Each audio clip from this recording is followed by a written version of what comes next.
আসসালামু আলাইকুম। এক ছেলে এসে হুজুরকে বলে, হুজুর আমার বাড়ি তো অনেক দূর ব্রিজ দিয়ে ঘুরে তারপর আপনার কাছে আসতে হয় কোরআন শরীফ শিক্ষা করার জন্য। তো হুজুর ওই ব্রিজ দিয়ে ঘুরে আসতে আমার খুবই সময় লাগে, কষ্ট হয়। এমন কিছু দোয়া আছে যে দোয়া পাঠ করলে নদী পার হওয়া যায়। তো পীর সাহেব তো মনে মনে চিন্তা করছে, এই পাগলা, এর দোয়া দিয়ে এখন দিন নদী পার হওয়া যায়। তো বলছে বিসমিল্লাহ করে চোখ বন্ধ করবি, যা।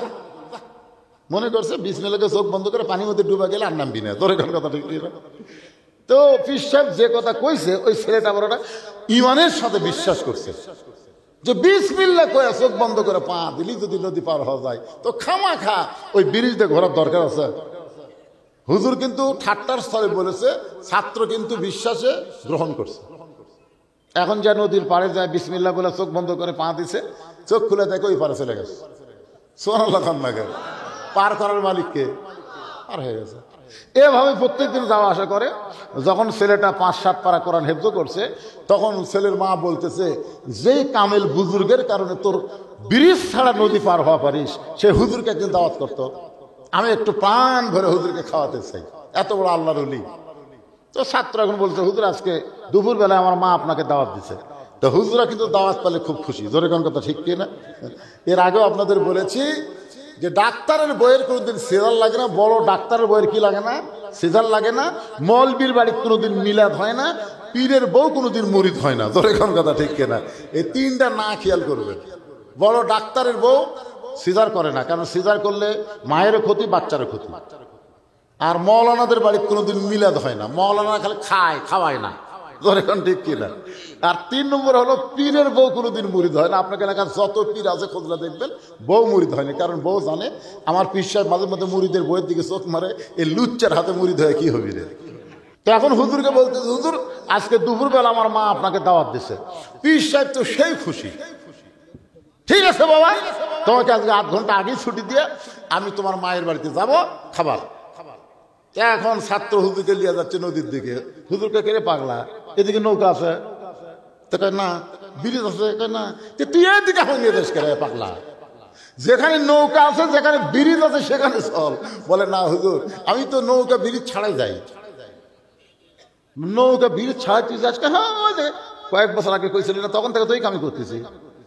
আসেন হুজুর হাত ধরে নিয়ে দেয়, বিসমিল্লাহ কয় নদীর পা দিছে, চোখ বন্ধ করে ওই পার গেছে। চোখ খুলে দেখে পিসা উঠে দাঁড়ায় আছে।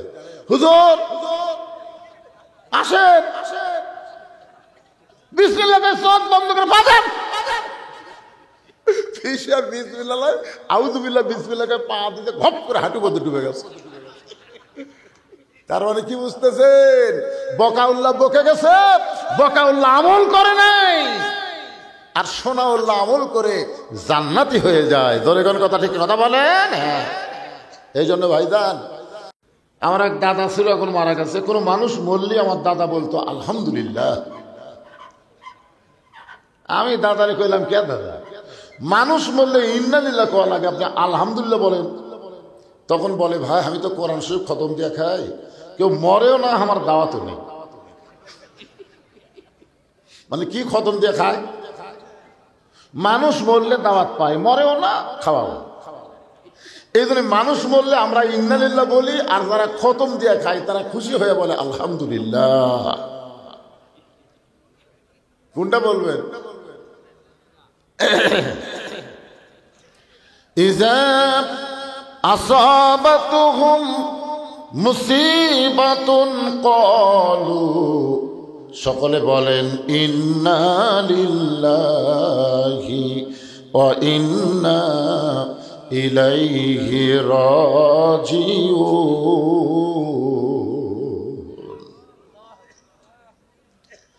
আল্লাহ নবীর সিজদা থেকে মাথা তুললেন, নবীর চোখ দিয়ে দর দর করে পানি পড়তেছে।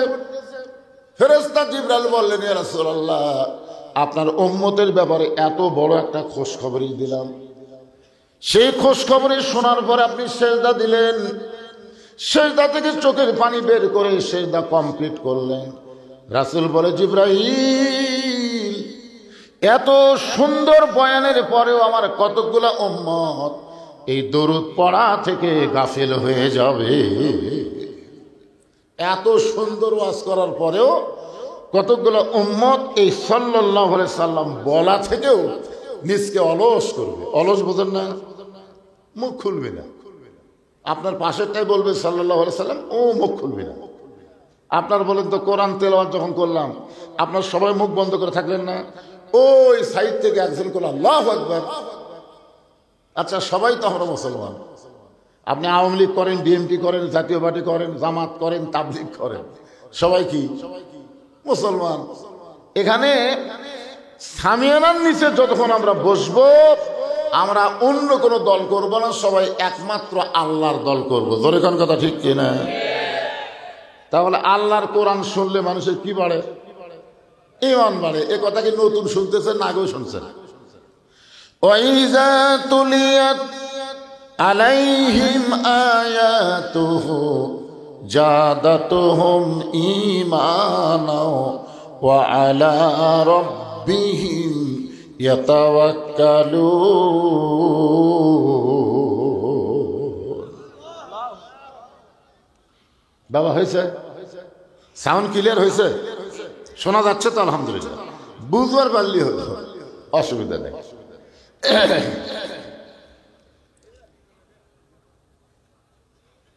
এই হাদিসকে নিয়ে ইমাম মালিক রহমতুল্লাহ আলাইহি ব্যাখ্যা করেছেন। যে হাদিসে কুদুসি আপনাদের সামনে বললাম, এটার ব্যাখ্যা করেছে ইমাম মালিক। ইমাম মালিককে আপনারা চিনেন? 4 জন ইমাম শ্রেষ্ঠ। কয়জন? তার মধ্যে 1 নম্বর হলো ইমামে আজম আবু হানিফা, 2 নম্বর হলো ইমাম মালিক রহমতুল্লাহ আলাইহি, 3 নম্বর হলো ইমাম শাফি রহমতুল্লাহ আলাইহি, 4 নম্বর হলো ইমাম আহমদ ইবনে হাম্বল। এই 4টা ইমামকেই বাতিলেরা জেলের মধ্যে বন্দি রেখে নানা রকম নির্যাতন করেছে। 4 জনকে। এই বাবা আগেকার বক্তার সময় যেমন দিছিলেন, আগেকার বক্তার সময় ওই রকমই দেওয়া। আমার জন্য কি আলাদা করা লাগে? তাই এরা মনে করে প্রধান বক্তার জন্য বোধহয় প্রধান করা লাগবে। তা না, এক থাকলে ভালো আসলো না? কি ঘুদাঘুদি করতেছে? ইউনিট কাটার কথা বলে, ইউনিট তো ঠিক করছে। এখন আলহামদুলিল্লাহ সাউন্ড একটা আমি বলতেছি, আপনি যদি কেউ জোরে কথা বলেন তাহলে আপনি কি বলেন? এত জোরে চিল্লেস করে বোঝা যায় না, ঠিক কিনা বলেন? কেউ যদি আস্তে কথা বলে এত ম্যান ম্যান করে শোনা যায় না। তার মানে কি, জোরে কথা বললেও ক্ষতি, আস্তে বললেও চলবে, মাঝামাঝি মিডিয়াম। আমি মাঝামাঝি বলতে একজন কয় মিডিয়াম। হ্যাঁ, মিডিয়াম, ঠিক আছে। সবাই বলে এত বাড়িস না রে, ঝড়ে ভেঙে যাবি। ঝড়ে খান, ঠিক কিনা? তুই এত ব্যাটা করে ছাগলে খাবি। এই ব্যাপারটা হলো, এই মিডল পয়েন্টে থাকা লাগবে। ইমাম মালিক রহমতুল্লাহ বাড়ি ছিল মক্কায়। ইমাম মালিক রহমতুল্লাহ বাড়ি কোথায়? মক্কায়। তিনি একাধারে 11 বছর কাবা ঘরের ইমাম ছিলেন। সুবহানাল্লাহ বলেন। কাবা ঘর, কোন ঘর? হ্যাঁ, কাবা ঘরের ইমাম। তিনি একদিন জোহরের নামাজের ইমামতি করতেছেন। জোহরের নামাজের ইমামতি করতেছেন। জোহরের ফরজ হলো 4 রাকাত। জোরে বলেন, কয় রাকাত? 1 রাকাত নামাজ ঠিক আছে, 2 রাকাত নামাজও ঠিক আছে। 2 রাকাতের বৈঠক দিয়ে তিনি 3 রাকাত নামাজের জন্য দাঁড়িয়ে গেলেন। এমন সময় তিনি দেখতেছেন তার মুখ আছে কাবার দিকে, আর ভিতরের মনটা মদিনায় চলে গেছে। আপনার বলেন তো কোন মুসল্লি বুঝবার পারবে? পিছনে যারা ইক্তেদা করতেছে তারা কি বুঝবার পারবে? কিন্তু ইমাম সাহেব বুঝবার পারছে, কিন্তু এখন মুখ তো কাবার দিকে, কিন্তু মন। হাদিস আছে বিস্তারিত, হুজুরি কলব ব্যতীত করছেন কালেও নামাজ তোর হবে না। তবে কেন গাও জুয়ারি, মানুষকে দেখো নামাজ পড়ি, ও তোমার সিদ্ধ বীজে সুফসল ফলবে না। আজও কেন আল্লাহর নামাজ কায়েম করলা না? মুখ আছে কোন দিকে? এ ছেলে পেলে মনোযোগ দিয়ে শোনো, পাগলারা। তুমি কি মনে করছো তোমার নামাজ ফরজ হয়নি? নামাজ ফরজ হয়নি? সারা জীবন ওই হারমোনি বাজাচ্ছে, জোরে কোন কি বাজাচ্ছে? বুড়া বয়সে যায় নামাজ ধরছে, এখানে হাঁটুর উপরে এরকম হাত হওয়া লাগে না, আত্মা হেঁটে পড়তে, আর হাত খালি মানে ওই যে টিপার একটা অভ্যাস আছে, খালি সমানত হাত পড়লি আর খালি লোক লড়ে। একবার তোলা লাগবে আশহাদু আল্লা ইলাহা ইল্লাল্লাহ, কয়বার? উনি যে খালি সমান এই করতেছে, তার মানে বোঝা গেল তুমি যতই চেষ্টা করো যৌবন বয়সে যদি নামাজ না ধরো, বুড়া বয়সে তোমার নামাজ আল্লাহ কবুল করবে না। কারণ নামাজ হলো সরকারি চাকরির মতন, সব বয়সে যেমন সরকারি চাকরি হয় না, সব বয়সে তেমন নামাজও ধরলে হবে না। এই জন্য যুবকেরা মনোযোগ দিয়ে শোনো বাজান, ইয়ার কি মারার দিন শেষ। আগামীতে আসবে আল্লাহর কোরআনের বাংলাদেশ, জোরে কোন কথা ঠিক কিনা? ইয়ার কি মারার দিন শেষ। আর কি নামাজ পড়ার আওয়াজ হবি, তাই নামাজ কায়েম হবে, জোরে কোন ঠিক কিনা? খুলে 5টা করে বাড়ি, 5টা করে নামাজ পড়বি না, ওর বাপ পর্যন্ত পড়বি, জোরে কোন কথা ঠিক কিনা? এজন্য একটু মনোযোগ দিয়ে শোনো, শোনার সানিরা শোনো শোনো। সঙ্গে সঙ্গে ইমাম মালিক নামাজ বাদ দিলেন। ইমাম মালিক যখন নামাজ বাদ দিলেন, সমস্ত মুসল্লি বলে হুজুর কি হলো কি হলো? ইমাম মালিক বললেন তোমরা নতুন ইমাম নিয়োগ দিয়া তার পাশে নামাজ পড়ো। কি পাগলা পায়, সাউন্ড নাই বলে?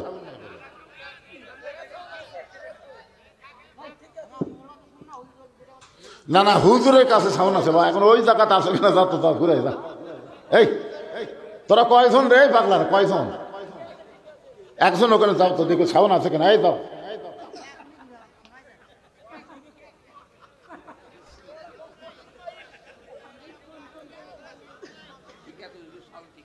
এ কারা কারা আমার ওয়াজ শুনতে পাচ্ছেন না, হাত তোলেন। তার মানে ওইও হাত তোলেনি, তাই তার শোনা যাচ্ছে না, ও ব্যক্তিও হাত তোলেনি। খালি ওয়াজ তো আবার দোষ দিয়ে মাইকের ব্যবসা খাবা নাকি তোমরা?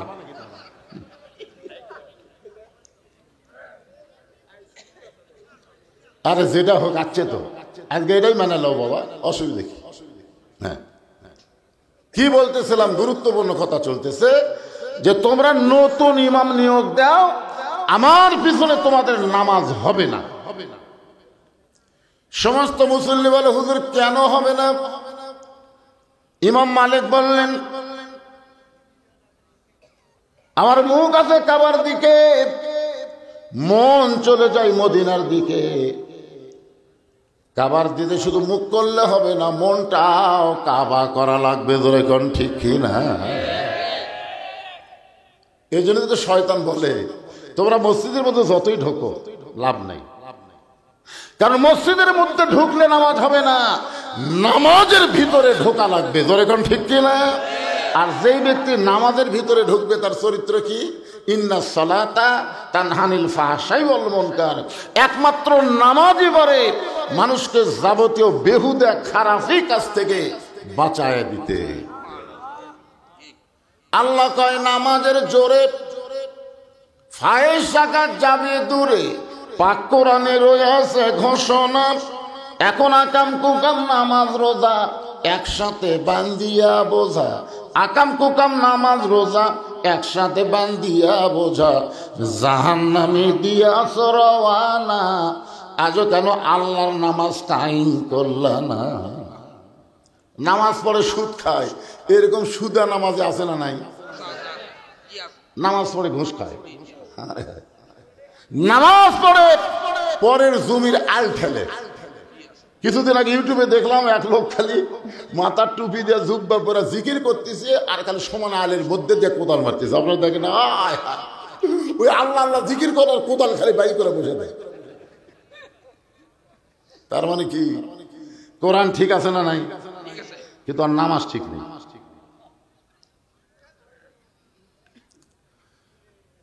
ইমাম মালিক রহমতুল্লাহ তখন থেকে ইমামতি বাদ দিলেন।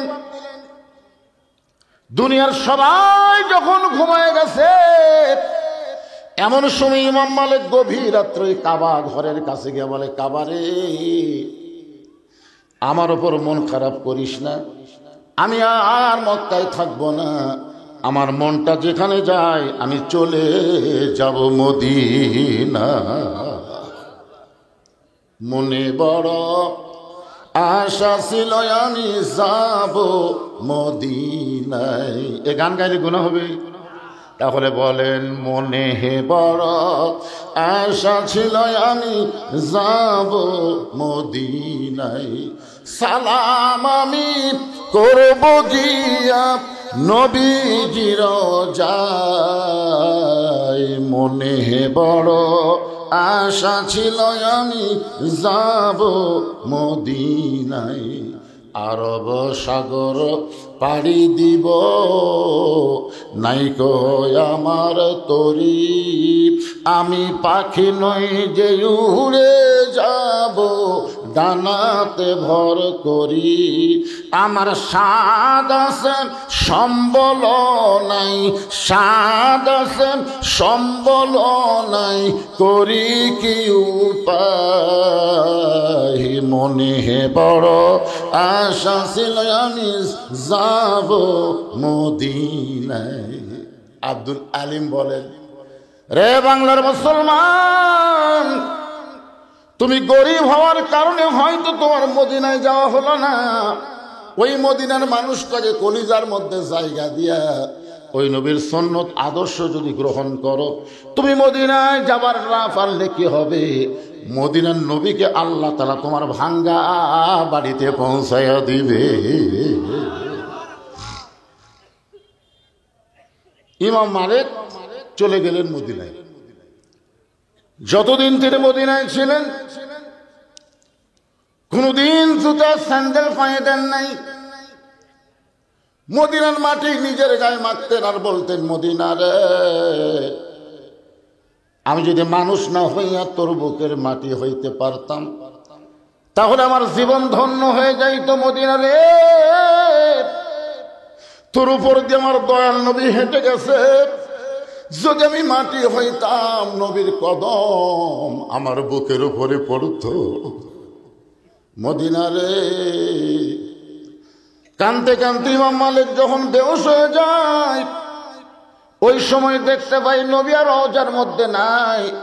ইমাম মালিকের শিয়রের পাশে দাঁড়ায় বলে, আব্দুল মালিক, এমন করে কান্দিস না।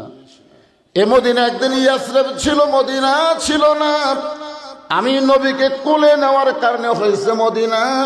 আমার যে উম্মতেরা আমাকে মহব্বত করে আমার প্রতি দরুদ শরীফ পড়বে, আমি শুধু মদিনায় একটা থাকবো না, সমস্ত উম্মতের হয়ে যাব মন মদিনা। ইমাম মালিক রহমতুল্লাহ এই হাদিসের ব্যাখ্যা করতে গিয়ে বলেন যে হাসরের ময়দানে উম্মতি মুহাম্মাদি একজনকে আল্লাহ মিজানের কাছে নিয়ে যাবে। জোরে কোন কোথায়? মিজান মানে কি? আরো জোরে। এটা কি আপনার বাপের কথা না আল্লাহর কথা? তো আল্লাহর কথা বলতে মুখ বন্ধ থাকে কেরে? মিজান মানে কি? মিজান মানে দাঁড়ি পাল্লা। মিজান মানে কি?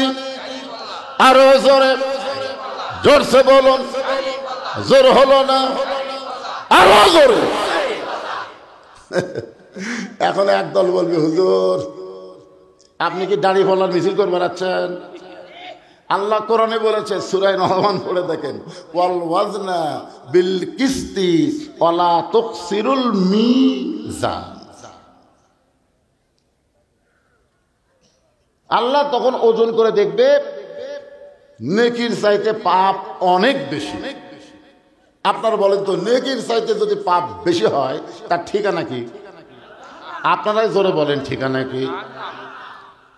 আল্লাহ বলবেন, রে জাহান্নামের ফেরেশতারা, ধাক্কায় ধাক্কায় গুনাহগার উম্মতকে জাহান্নামে নিয়ে যা।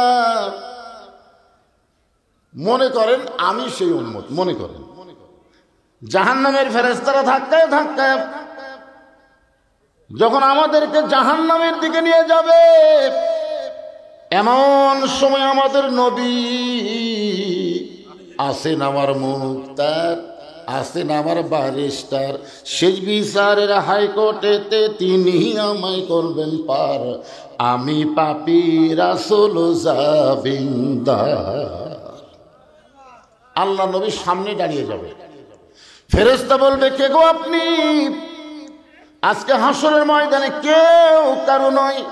আল্লাহ কোরআনে বলেন, ইয়া আইয়ুহান নাসু তাকু রাব্বাকুম ওয়াখশাউ ইয়াওমান লা ইয়াজজি ওয়ালিদুন আন ওয়ালাদিহি ওয়ালা মাউলুদুন হুয়া জাযিন আন ওয়ালিদিহি শাইয়্যা।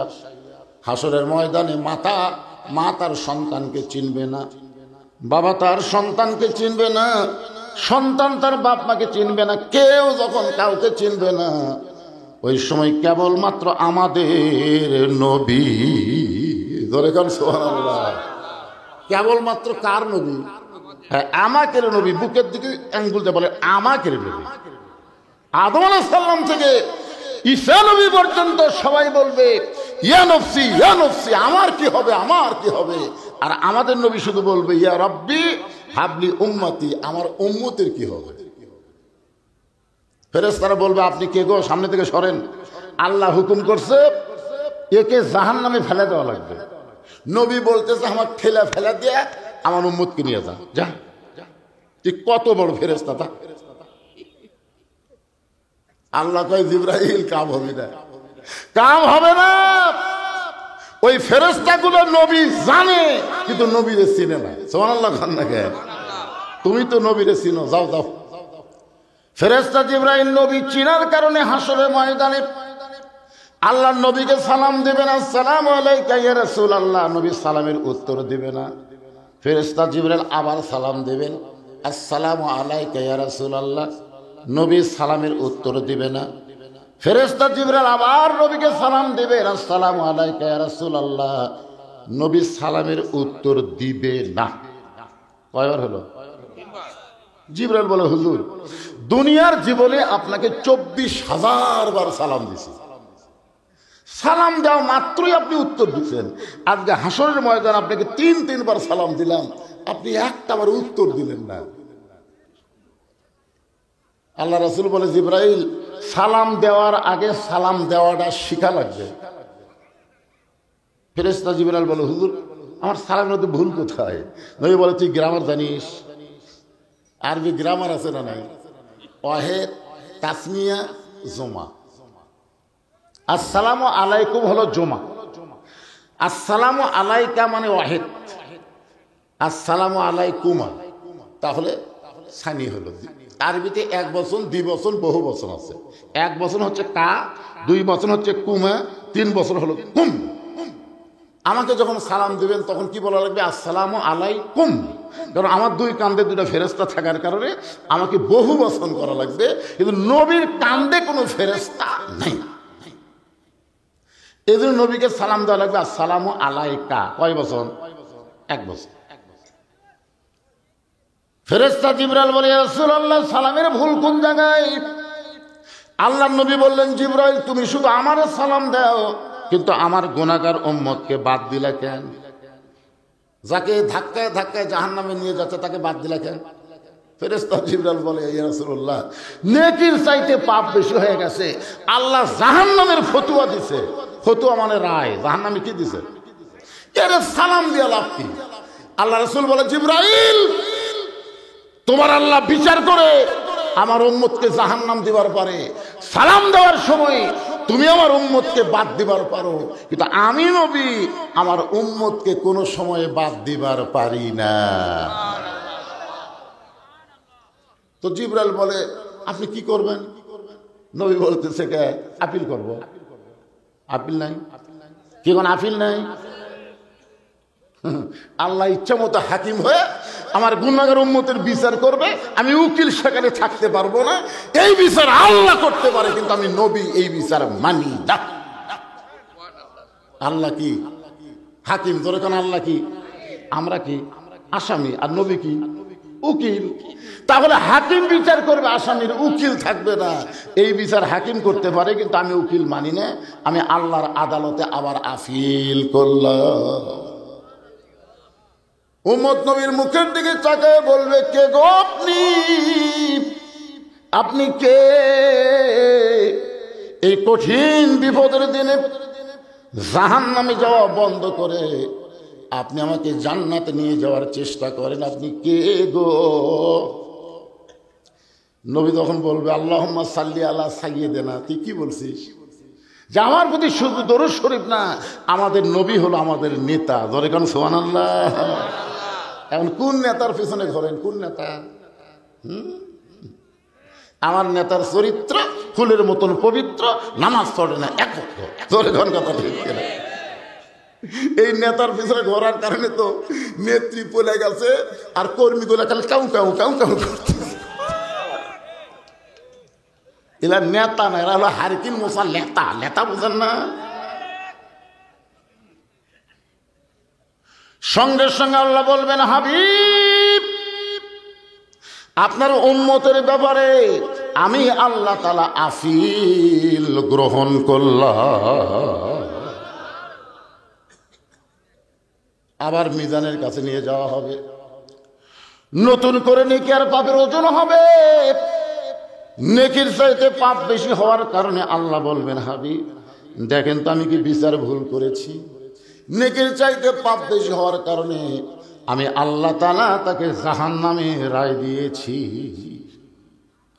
সঙ্গে সঙ্গে আমাদের নবী জামার পকেট থেকে একটা কাগজের টুকরা বের করে ওই নেকির পাল্লার উপরে দিবেন, সঙ্গে সঙ্গে নেকির পাল্লার ওজন বেশি হবে। আল্লাহ বলে, হাবিব আপনি কি দিলেন? রাসূল বলে, আল্লাহ আমার প্রতি এই গুনাহগার উম্মত মাঝে মধ্যে দরুদ শরীফ পড়তো, আর এই দরুদগুলো ফেরেশতারা মদিনার রওজা মুবারকে গিয়ে তারই নামে আমার কাছে জমা দিত। আজকে আপনার কাছেও এর দরুদের নেকি নাই, ওর আমল নামার মধ্যে নাই, সব জমা আছে আমার কাছে। আমি সেই দরুদের নেকিগুলো নেকির পাল্লায় দিলাম, যার কারণে নেকির পাল্লার ওজন বেড়ে গেল। আল্লাহ বলেন, হাবিব যদি আপনার উম্মত সারা জীবনে একটা নেকিও না করত, শুধু আপনার প্রতি দরুদ শরীফের আমল করত, এই আমলের কারণেও আমি আল্লাহ তাআলা জান্নাত দিয়ে দিতাম। এখন বলেন, এই দরুদ পড়তে আমাদের আপত্তি আছে? যখনই নবীর নাম শুনবো, এই মুসলমানেরা যখনই নবীর নাম শুনবো, আমি পড়ি বা কেউ যদি পড়ে আমি শুনবো, সঙ্গে সঙ্গে জবান খুলে বলবো সাল্লাল্লাহু আলাইহি ওয়াসাল্লাম। আরে বাজান আপনার পিছনে খাড়া হয়ে আছেন কেন? বসেন বাবা, বসেন। আজকের এই মাহফিলের সম্মানিত সভাপতি কুটি ও সভা পরিচালনা করবেন মাওলানা মোহাম্মদ সেকেন্দার আলী। উনি কোথায়? ও আপনি। আজকের এই মাহফিলের সম্মানিত সভাপতি মাওলানা মোহাম্মদ মতিয়ার রহমান।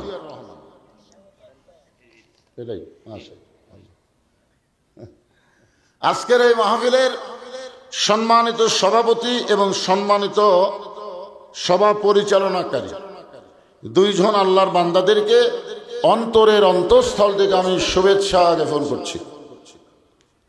আজকের এই মাহফিলে কোনো অতিথি নাই, এই সময় অতিথি নাই, আলহামদুলিল্লাহ। ভাই আজকের এই মাহফিলে সম্মানিত ওলামায়ে কেরাম, আপনাদের মাঝে মাঝে যে সমস্ত আলেম ওলামা বসে আছেন, মঞ্চে আছেন, মাগরিবের নামাজের পর থেকে এতক্ষণ পর্যন্ত কোরআন হাদিসের আলোকে যারা আলোচনা করে আপনাদের শোনালেন, আলেম ওলামা সহ আজকের মাহফিলের বক্তাগণকে অন্তরের অন্তঃস্থল থেকে আমি শুভেচ্ছা জ্ঞাপন করছি। এই মুহূর্তে আমার সামনে যারা বসে আছেন এবং যারা ওয়াজাতা দাঁড়িয়ে আছেন, আমি তো বলবো পিছনে দাঁড়িয়ে থাকা এটা জাতা না ওয়াজাতা? হ্যাঁ, বসেন বসেন বসেন বসেন বাদান বসেন। আজকে আসরের নামাজ নাই, এই ঘড়ি দেখবো কিছুক্ষণ পর আসর হবে, ওয়াজ বন্ধ করতে লাগবে। আজকে আসর আছে, ফজর আছে রে পাগলারা, ফজর খাড়ায়। একটু ডায়রিয়া বসেন তো।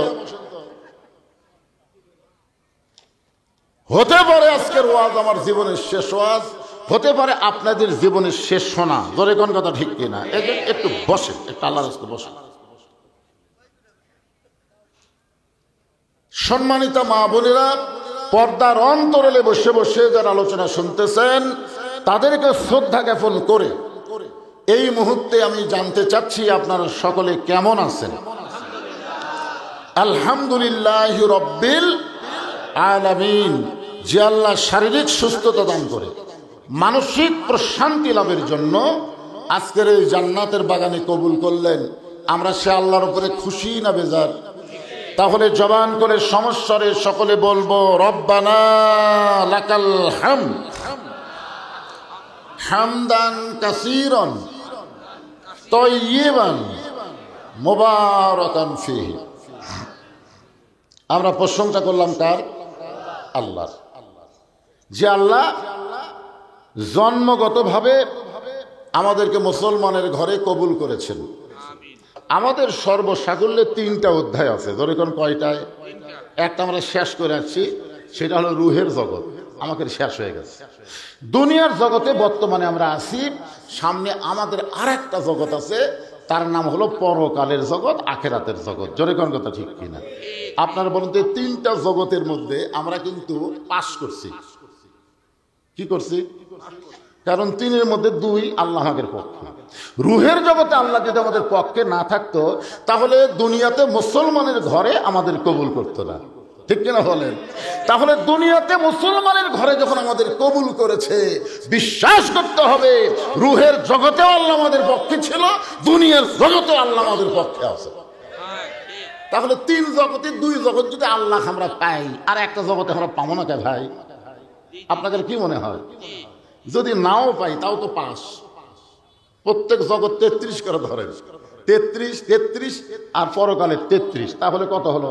আমরা 66 পাইছি। আমাকে ফেল করে দেওয়ার মতন কেউ নেই। সুবহানাল্লাহ।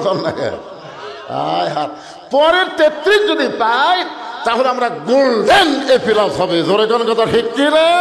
আর গোল্ডেন এ প্লাস যাদেরকে আল্লাহ দিবে তারা বিনা হিসাবে জান্নাতুল ফেরদৌসের মধ্যে প্রবেশ করতে পারবে। আমাদের মধ্যে এমন কোন আল্লাহর বান্দা আছে এরকম কি বলতে পারেন হুজুর না হলে 2-4 বছর দোজখ খাটাতে ব্যস্ত পাবো? আমাকে 2-1 কয় হুজুর শোনেন, না হয় আল্লাহ 10 বছর আমাকে জাহান্নাম দিবি, তারপরে কি ব্যস্ত পাবো না? আমি বললাম পাগলা, 10 বছর তো অনেক সময় রে। হাকিমের সামনে একজন দাঁড়ায় বলতেছে, স্যার আমাকে যদি আপনি যাবজ্জীবন দেন তাহলে আমার বউ হলে কি করে খাবে? স্যার আমাকে যাবজ্জীবন দেন না। তখন হাকিম বলতেছে যাবজ্জীবন দেব না, একটা আগুনের চুলা জ্বালায় বলতেছে এর মধ্যে খালি 1 ঘন্টা হাত দিয়ে থাকবো, খালি 1 ঘন্টা হাত দিয়ে থাকবো, তোর যাবজ্জীবন মাপ। ওই খালি আগুনের দিকে তাকায় আর কয় কি রে? না স্যার। আচ্ছা ঠিক আছে, 1 ঘন্টা লাগবে না, মাত্র 10 মিনিট, খালি 10টা মিনিট আগুনের মধ্যে হাত দিয়ে থাকলে আমি তোর 20 বছর জেল মাফ করে দেবো, যাবজ্জীবন মাফ করে দেবো। 10 মিনিট। কি খবর? না স্যার, 10 মিনিট লাগবে রে, মাত্র 5 মিনিট। 5 মিনিট খেলে হাত দিয়ে থাকলে তোর যাবজ্জীবন জেল মাফ। তখন বলতেছে স্যার আগুন কি হাত দেওয়া যায়? রে পাগলা, দুনিয়ার আগুন 70 বার ধরুন, আর জাহান্নামের আগুন এর থেকে 70 গুণ পাওয়ার বেশি, তাহলে সে আগুন তো আপনি 10 বছর কে কি কয়েক ঘন্টা থাকবেন? এই জন্য আমরা বলবো জাহান্নাম তো দূরের কথা, জাহান্নাম আমরা দেখতেও চাই না, বিনা হিসাবে আল্লাহ যেন আমাদের জান্নাত দিয়ে দেয়। তাহলে 66% আর খালি 33। কি কন? 33-এর ওয়াজ করবো এখন? ও মরার পরে ওয়াজ শুনতে ভালো লাগে। আসেন। ইয়া আইয়ুহাল্লাযীনা আমানুত্তাকুল্লাহা হাক্কা তুকাতিহি ওয়া লা তামুতুন্না ইল্লা ওয়া আনতুম মুসলিমুন।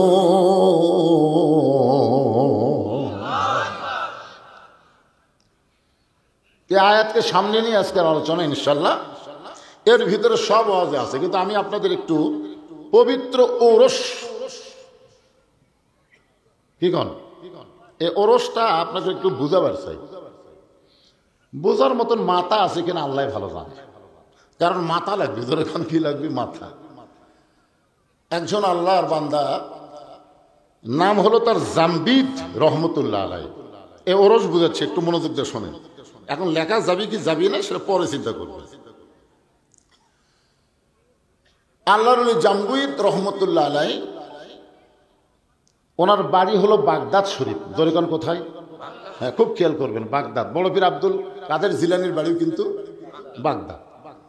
বাগদাদ একটা বিশাল নাম করা এলাকা, ইরাকের ভিতরে বাগদাদ। হযরত আলী রাদিয়াল্লাহু আনহু শুয়ে আছে ওই বাগদাদের মধ্যে। জোরে কোন সুবহানাল্লাহ। তো জাম্বিদ রহমতুল্লাহ আলাইহি বাগদাদ থেকে ঘোড়ার পিঠে চড়ে মক্কা মদিনার দিকে রওনা দিয়েছে। বাগদাদ থেকে মক্কা মদিনা হলো উত্তর দিকে, খুব খেয়াল করবেন কোন দিকে। উনি ঘোড়ার পিঠে চড়ে মক্কা মদিনার দিকে রওনা দিলেন, কারণ তখনকার সবচাইতে দ্রুতগামী যানবাহনের নাম হলো ঘোড়া। ওই সময় সবচাইতে দ্রুতগামী যানবাহনের নাম কি? একটু হোহা করা লাগবে। ওরস বুঝবেন না? ওরস শুনবেন না আপনারা? ওরস রাত 1টা পর্যন্ত ওয়াজ হবে, মাঝখানে কিছু ফাঁকা থাকবি, ফজরের পরে তবরক দিবি, নাকি কন? আপনারা যারা ওয়াজ শুনবেন বাইরে ঘুম পাড়বেন, আর যে শালারা ওয়াজ শুনবি ওরা এসে তবরক খাবি। এই তো ওরস নাকি? এটাই ওরস। আপনারা আমার ওয়াজ শুনে বাড়িতে ঘুমাবেন, আর ফজরের পরে দিবি তবরক। যারা ঘুম পাড়ছে ওরা খাবি, আর যারা চেতন থাকছে আর পাবি না। আজকে এখানে এটা শোনার পরে আমার মাথা তখন থেকে ঘুরতেছে, এ ওরসের ব্যাখ্যা আজকে মারাই লাগবে। তোর এখন কথা ঠিক কিনা?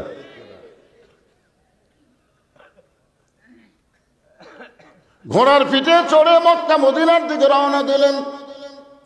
মক্কা মদিনার উত্তর দিকে কিছুদূর ঘোড়া ঠিকই চললো, কিন্তু মক্কা মদিনা মনে হয় আর বেশি দূরে নয়, আর বেশি দূরে নয়। এমন সময় মক্কা মদিনা উত্তর দিকে না গিয়া পূর্ব দিকে, মক্কা মদিনা উত্তর দিকে ঘোড়া না গিয়া পূর্ব দিকে ঘোড়া দৌড়ানো শুরু করলো। এখন আপনারা বলেন, উত্তর দিকে গেলে মক্কা মদিনা পাওয়া যাবে, কিন্তু ঘোড়া যদি পূর্ব দিকে যায়, আপনি যদি চড়ে বসে থাকেন, ঘোড়া যেদিকে যাচ্ছে আমি নামতেছি না, তাহলে কি আপনি মক্কা মদিনা পাবেন? জোরে কান পাবেন? আমরা যদি মক্কা মদিনা পাবার চাই, আল্লাহর কোরআন নবীর হাদিস ছাড়া পাওয়ার কোন রাস্তা। মনে করেন মক্কা হলো কোরআন আর মদিনা হলো হাদিস, মক্কা হলো আল্লাহ আর মদিনা হলো মুহাম্মাদুর রাসূলুল্লাহ। প্রত্যেকটা মসজিদে গিয়ে দেখবেন এক সাইডে মক্কা আর এক সাইডে কি? মদিনা। মক্কার উপরে লেখা আছে লা ইলাহা ইল্লাল্লাহ, মদিনার উপরে লেখা আছে মুহাম্মাদুর রাসূলুল্লাহ। কিন্তু ঘোড়াটা উত্তর দিকে মক্কা মদিনার দিকে না যাইয়া ঘোড়া যখন পূর্ব দিকে দৌড়াই, জাম্বিদ রহমতুল্লাহ চিন্তায় পড়ে গেলেন, এই সময় যদি আমি ঘোড়ার পিঠে বসে থাকি তাহলে তো হবে না, বরং ঘোড়ার লাগাম টানা লাগবে। ধরে কোন কি লাগাম? মানে কি? ব্রেক। ব্রেক ব্রেক ব্রেক ছাড়া গাড়ি আর পর্দা ছাড়া নারী। যে মোটর সাইকেলে ব্রেক নাই, ওই মোটর সাইকেল যতই দামি হোক, আপনি যদি বগুড়ার উদ্দেশ্যে রওনা দেন, আপনি কিন্তু বগুড়া যাওয়ার আগে হাসপাতালে যাওয়া লাগবে। জোরে কোন কথা ঠিক? আর বেপর্দা নারী নিয়ে যারা সংসার করতেছেন, আপনি যতই ইবাদত করেন, আপনি জান্নাত যাওয়ার আগে জাহান্নামে ঢোকা লাগবে। জোরে কোন কথা ঠিক কিনা? এখন বলেন, ব্রেক ছাড়া গাড়ি আর পর্দা হারা নারী। আমার মায়েদেরকে আরো সুন্দর করে ওয়াজ শোনাবো, এটা একটু দিলাম তো, ওনা করে আমি ভুলিনি। চাপা চাপা বসেন মা, চাপা চাপা বসেন, অসুবিধা নেই। অকরনা ফি বুয়ুতিকুন্না ওয়ালা তাবাররুজনা তাবাররুজাল জাহিলিয়াতিল উলা। জোরে বলেন আল্লাহু আকবার। জাম্বিদ রহমতুল্লাহ আলাইহি ঘোড়ার লাগাম টেলে বলে, ঘোড়া রে, আমি মক্কা মদিনা উদ্দেশ্য করে রওনা দিয়েছি। মক্কা মদিনা উত্তর দিকে, তুমি মক্কা মদিনার দিকে না যাইয়া তুমি পূর্ব দিকে কেন যাও? এ ঘোড়া, আমি তোর কাছে ওয়াজ করতেছি, আর পূর্ব দিকে যাবি না, তুই উত্তর দিকে রওনা দে। এত সুন্দর ওয়াজ করার পরে জাম্বির যখন লাগাম ঢিল দেয়, সঙ্গে সঙ্গে ঘোড়া পূর্ব দিকে দৌড়াই। লাগাম ঢিল দেওয়ার সঙ্গে সঙ্গে ঘোড়া পূর্ব দিকে দৌড়াই। জাম্বিদ রহমতুল্লাহ চমকে উঠলেন, এত সুন্দর করে ঘোড়ারে ওয়াজ শোনালাম, তারপরে ঘোড়া আমল করে না। ধরে কন কি করে না? এ কথা কন না কেন, কি করে না? তাহলে কি বোঝা গেল? যে এত সুন্দর করে ওয়াজ শোনানোর পরেও আল্লাহর বান্দারা ফজরের নামাজ পড়ে না। পড়েন? আপনারা সবাই পড়েন? এখানে অনেক আল্লাহর বান্দা বসে আছেন যারা হয়তো মাগরিব এশার নামাজে পড়েনি। এরকম আছে না নাই? আবার নিয়ত করছে ফজরও পড়বি না। বক্তা ওয়াজ করছে যে টুপির উপরে পাগড়ি পরে কেউ যদি নামাজ পড়ে আল্লাহ তাকে খুশি হয়ে 70 গুণ সওয়াব দেয়। সেদিন থেকে পাগড়ি পরে নামাজ পড়ে। কিন্তু একদিন মসজিদে যায় দেখে পাগড়ি আনে নাই। এখন চিন্তা করে এত দূর বাড়ি, আবার পাগড়ি আনবো। বিবেক বলতেছে পাগড়ি মাথার দিয়ে পড়লে 70 আর জামাতে পড়লে 27। জামাতে নামাজ পড়লে 27 গুণ, পাগড়ি পড়লে 70 গুণ। কোনটা ধরবি, কোনটা ছাড়বি, কোনটা ধরবি, কোনটা ছাড়বি? মন বলতেছে 70 ধর। ইচ্ছা করে নামাজের জামাত বাদ দিচ্ছে, ইচ্ছা করে।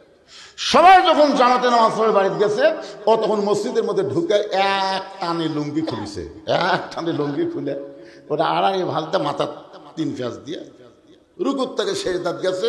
ইতিমধ্যে এক মুসলিম মসজিদের মধ্যে ঢুকাই কয় সর্বনাশ, জীবনে বহু নামাজে দেখলাম, এরকম ন্যাংটা তো দেখি নাই। ন্যাংটা বাবার দরবারেতে কেউ না খালি হাত। এই শালা তাহিরি ন্যাংটা বাবা খেলেও গজল গজল করে কোন কথা দেখে পাশাই মারছে ছাবা। ওই লাভ দুটো বললে আমার মারলে কেন ভাই? বলে মারার কারণ লুঙ্গি। তোমার চোখ নাই লুঙ্গি আমার মাথায়? এই পাগল, পরের লুঙ্গি মাথায় কেন? বলে সওয়াবের আশায়। পাগড়ি পরে মাথার নামাজ পড়লে 70 গুণ সওয়াব হয়। লোকটা বলে পাগল, পাগড়ি পরা হলো সুন্নাত আর লুঙ্গি পরা হলো ফরজ। পাগড়ি পরা কি আর লুঙ্গি পরা কি? ওয়াজ শোনা হলো মুস্তাহাব আর এশার নামাজ পড়া হলো ফরজ। এশার নামাজ বাদ দিয়া যারা ওয়াজ শুনতেছে তারা লুঙ্গি খুলিয়া মাথায় পাগড়ি পরেছে। আমার সঙ্গে সকলে একটু বলা লাগবে, বলতে পারবেন না ভাইজান? যারা বলবে না মনে করেন তারা এশা পড়ে নাই, না পড়া ওয়াজ শুনতেছে। আর যারা বলবেন আল্লাহ তাআলা তাদের এশা কবুল করুক, জোরে কান আমিন। তাহলে সবাই আমার সঙ্গে বলেন, এশার নামাজ বাদ দিয়া যারা ওয়াজ শুনতেছে তারা লুঙ্গি খুলিয়া মাথায় পাগড়ি পরেছে। আবার ওয়াজ শুনতে শুনতে যারা ফজর বাদ দিবে, ওয়াজ শুনতে শুনতে যারা ফজর বাদ দিবে, লুঙ্গি খুলিয়া মাথায় পাগড়ি পরিবে। যে মাত্র লাগাম ঢিল দেয় ঘোড়া আবার পূর্ব দিকে দৌড়ায়। জাম্বি চিন্তা করে ওয়াজ করা যখন কাম হলো না, ওয়াজের পরে আওয়াজ আসে না নাই? তিনি ঘোড়ার পিঠ থেকে নামলেন। ঘোড়ার পিঠ থেকে নাইমা মক্কা মদিনার দিকে টেনে টেনে ঘোড়াকে নিয়ে যাবেন। ঘোড়ার পিঠে চলে যখন যাওয়া হবে না, তাই বলে ঘোড়া ছাড়া তো আমি যাব না। এবার নিচে নামার পরে ঘোড়াকে টানা যখন শুরু করলেন, সঙ্গে সঙ্গে ঘোড়া শুয়ে পড়ছে। দাঁড়ানো ঘোড়াকে 2 ধাপ সামনে টাইনা নিয়ে যায়। যে ঘোড়া শুয়ে পড়ে তার টাইনা কোনো লাভ? জোরে বলেন। মনোযোগ দিয়ে যারা শুনবেন তাদেরকে কিছু শোনানো যাবে, কিন্তু কোরআনের মাহফিলে এসে মনটা যদি বক্তার কথার দিকে না থাকে। এই জন্য ছোটবেলা একটা গান শুনেছিলাম, 80 তোলায় শের যদি হয় 40 সারে মন, মনে মনে মিল না হলে মিলবে না ওজন। বক্তার কথা আর শ্রোতার মন, এই দুইটা যদি এক না হয় তাহলে ওয়াজ বুঝতে কিন্তু কষ্ট হবে। জোরে কোন কথা ঠিক না? আল্লাহর জাম্বিদ রহমতুল্লাহ চিন্তায় পড়ে গেলেন। এই ঘোড়ার পিঠে চড়ে মক্কা মদিনায় যাবার চাইলাম, ঘোড়া আমাকে মক্কা মদিনায় নিয়ে যাবে না। ঘোড়ার টাইনা টাইনা মক্কা মদিনায় নিয়ে যাবার চাইলাম, ঘোড়া আমার সঙ্গে যখন যাবে না তাহলে খামা খা ইন্নামা আমওয়ালুকুম ওয়া আওলাদুকুম ফিতনা। আল্লাহ বলেছেন সম্পদ আর সন্তান হলো তোমাদের বিপদের কারণ। যত সম্পদ দুনিয়াতে আল্লাহ দিয়েছে তার মধ্যে একটা সম্পদের নাম হলো ঘোড়া। দরকার নাম কি? আল্লাহ বলতেছেন সম্পদ আর সন্তান তোমাদের সবচাইতে বড় বিপদের কারণ। এই সম্পদের কারণে অনেক মানুষ জাহান্নামে যাবে, আবার সন্তানের কারণে অনেক বাবা মা জাহান্নামী হবে। জোরে কোন কথা ঠিক কি না? আজকে আপনি কেমন ভাব, আপনি কেমন বেটা জন্ম দিলেন যে আপনার বেটা কোরআনের মাহফিল বাদ দিয়ে মেলা ঘুরতেছে? দোয়া দরুদ পড়ে জন্ম দেননি তো, হিচ্ছুকে গলা ধরে পেলে ফেলে দিয়ে কাম করছেন কি? সারা মানুষ হবে কোরআনের মাহফিল বাদ দিয়ে মেলার মধ্যে ঘুরবি? কথা কর না কেন ভাই, কথা কর না কেন? মুসলমানের বাচ্চা হয়ে তুমি আল্লাহর কোরআনের মাহফিল বাদ দিয়ে মেলার মধ্যে ঘোরো, তোমার লজ্জা করে না? ওই ব্যক্তি হলো সবচাইতে বড় দুর্নীতিবাজ। ওই ব্যক্তির কোনো নীতিই নাই যে আল্লাহর কোরআনের মাহফিল বাদ দিয়ে মেলার মধ্যে ঘোরে। জোরে কোন কথা ঠিক কিনা? আর এত রাত্রে, রাত 11:30 পার হয়ে গেছে, এত রাত্রে রাস্তা ঘোরা ভালো মানুষের বাচ্চারা ঘোরে না, চোর ডাকাতেরাই ঘোরে। জোরে কোন কথা কর না কেন? এত রাত্রে রাস্তা কারা ঘোরে? অন্যদিন ঘুরলে তাও না, একটা কথা আছে, আজকে কোরআনের মাহফিলের দিন, আরে জান্নাতের বাগান লাগছে এখানে, আর ওরা জাহান্নামের মধ্যে ঘুরতেছে। একটু মনোযোগ দিয়ে শুনবেন। জামবিদ রহমতুল্লাহ ঘোড়ার মহব্বত কলিজা থেকে বের করে দিয়ে মক্কা মদিনার দিকে হেঁটে হেঁটে রওনা দিয়েছে। আপনি বলেন টার্গেট ঠিক করা লাগবে, দরকার হলে হেঁটে যাবো, অসুবিধা আছে? কথা কন না কেন? লং মার্চ, ঢাকা মার্চ ডাক দিল না 5 তারিখে, 6 তারিখে কিন্তু ডাকছিল, চিন্তা করলো না 6 তারিখে তো ডাকছি, এদিকে হাসিনা সাইজ ধরে দরকার নাই, একদিন আগে গাড়ি যদি না চলে হেঁটে যাবো রে। কথা কন না কেন? ওরা কিন্তু সব ক্যামেরা ট্যামেরাতে দেখছে, ও বাবারে পিঁপড়া যেরকম আসে ওই রকম দল বান্ধে আসতেছে। এমনি সেনাবাহিনী প্রধান এমনি কইছে 45 মিনিট টাইম দেওয়া হলো। এরই মধ্যে যাওয়া লাগবে, কারণ যে হারে আসতেছে গাড়ি নিয়ে আসতেছে, গাড়ি নিয়ে হেঁটে হেঁটে এ পা আল্লাহ এমনি দেয়নি ভাই। অনেক মুরব্বী আগে হেঁটে হেঁটে হজ করছে। তোর কোন কথা ঠিক কিনা? ওরা হলো হাজিরে, এরাই হলো হাজির। আর এখন বেটাক সব সম্পত্তি দিয়ে বেটিক ফাঁকি দিছে, ফাঁকি দিয়ে ওই একেবারে 11টা পাথর লিছে, 11টা পাথর নিয়ে খালি ওই জামরেদ ফেরেশতা কয় আল্লাহ বড় শয়তান, শুধু শয়তানের ঢাল মারতেছে। সব সম্পত্তির বেটাক বেটিক যে বাপ ফাঁকি দিছে ওই মানুষ আছে, ওই আবার মক্কার যা শয়তান মারতেছে। কেন পাকড়া তুই মাররে, তুই বড় শয়তানের বাপ। কথা কন না কেন ভাইজান? মন খারাপ করতেছেন? আচ্ছা আপনার কি কোনো বক্তব্য দিবেন? শুনবেন? আলহামদুলিল্লাহ, খালি ভালো নয়, আজকে মজা নেবে। আল্লাহ হেঁটে হেঁটে যখন রওনা দিলেন, এমন সময় মন বলতেছে জামবিদ এত সুন্দর ঘোড়ার পিঠে চড়ে মক্কা মদিনায় যাবার চাইলি, সেই ঘোড়া তোকে যখন মক্কা মদিনায় নিয়ে যাবে না, তুই ঘোড়ার লাগাম টানলে ঘোড়া তোমার সঙ্গেও যাব না। একটা বার কি ঘাড় কাত করে দেখা যায় না ঘোড়া কি করতেছে? ইলা জিহাদুল কাবাতি শরীফাতে আল্লাহ। মন বলতেছে কাবার দিকে তো মুখ করে খাড়া হইল রে, তোর 2000 টাকার জুতা যে সাইডে থুসু, দেখ তো জুতা, মানে জুতাও দেখতেছে, নামাজও পড়তেছে। হবে হবে তো মনে করতেছে সবাই যখন জামাতে চলে গেছে, ই একলাই যখন জোহরের 4 রাকাত সুন্নত করতেছে, দেখে ওর জুতা টুটি, তো যায় দেখে ওর পাশে কাঠের বাক্সে জুতা। ওর মনে করতেছে কেবল 1 রাকাত আছে, এখনো 3 রাকাত আছে, এই 3 রাকাত শেষ করতে আমি 7 মাথা পার হই। এই মনে করে চোর যেই জুতায় হাত দিছে ওই খস করে দিচ্ছে। তখন বলতেছে কে রে ভাই, তুই কাবার দিকে মুখ করে নামাজ পড়তেছিস? তখন বলতেছে না ভাই, ইলা জিহাদুল কাবা ওয়া জুতা, খালি কাবা লয় তো আমার জুতাও রাখা লাগবে আবার কাবাও ধরা লাগবে। জোরে করে হবে। জাম্বিদের মন বলতেছে এত সুন্দর ঘোড়া, যে ঘোড়ার পিঠে চড়ে তুই মক্কা মদিনায় যাবি, সেই ঘোড়া তোকে টেনে নিয়ে যাবার চাই, তাও গেল না। পিছনে বসে আছে, একটা বার তাকায় দেখতো ঘোড়া কি খাড়া হলো না শুয়েই থাকলো। জাম্বিদ রহমতুল্লাহ বলেন, আল্লাহ, ওই ঘোড়ার মহব্বত কলিজা থেকে বের করে দিয়ে আমি হেঁটে হেঁটে মক্কা মদিনার দিকে রওনা দিব, একটা বার ঘোড়ার দিকে তাকাবো না, এই মনে করে জোরে জোরে যখন পা মারতেছে, এমন সময় ঘোড়া দাঁড়িয়ে গেছে। ঘোড়া দাঁড়িয়ে থাকে নাই, দৌড়ে গিয়ে জাম্বিদের পিছনের কাপড় এমন ভাবে ঘোড়া কামড়ে ধরছে। 6টা মানুষের দেহে যে শক্তি থাকে, তার চাইতে বেশি শক্তি হলো একটা ঘোড়ার দেহে।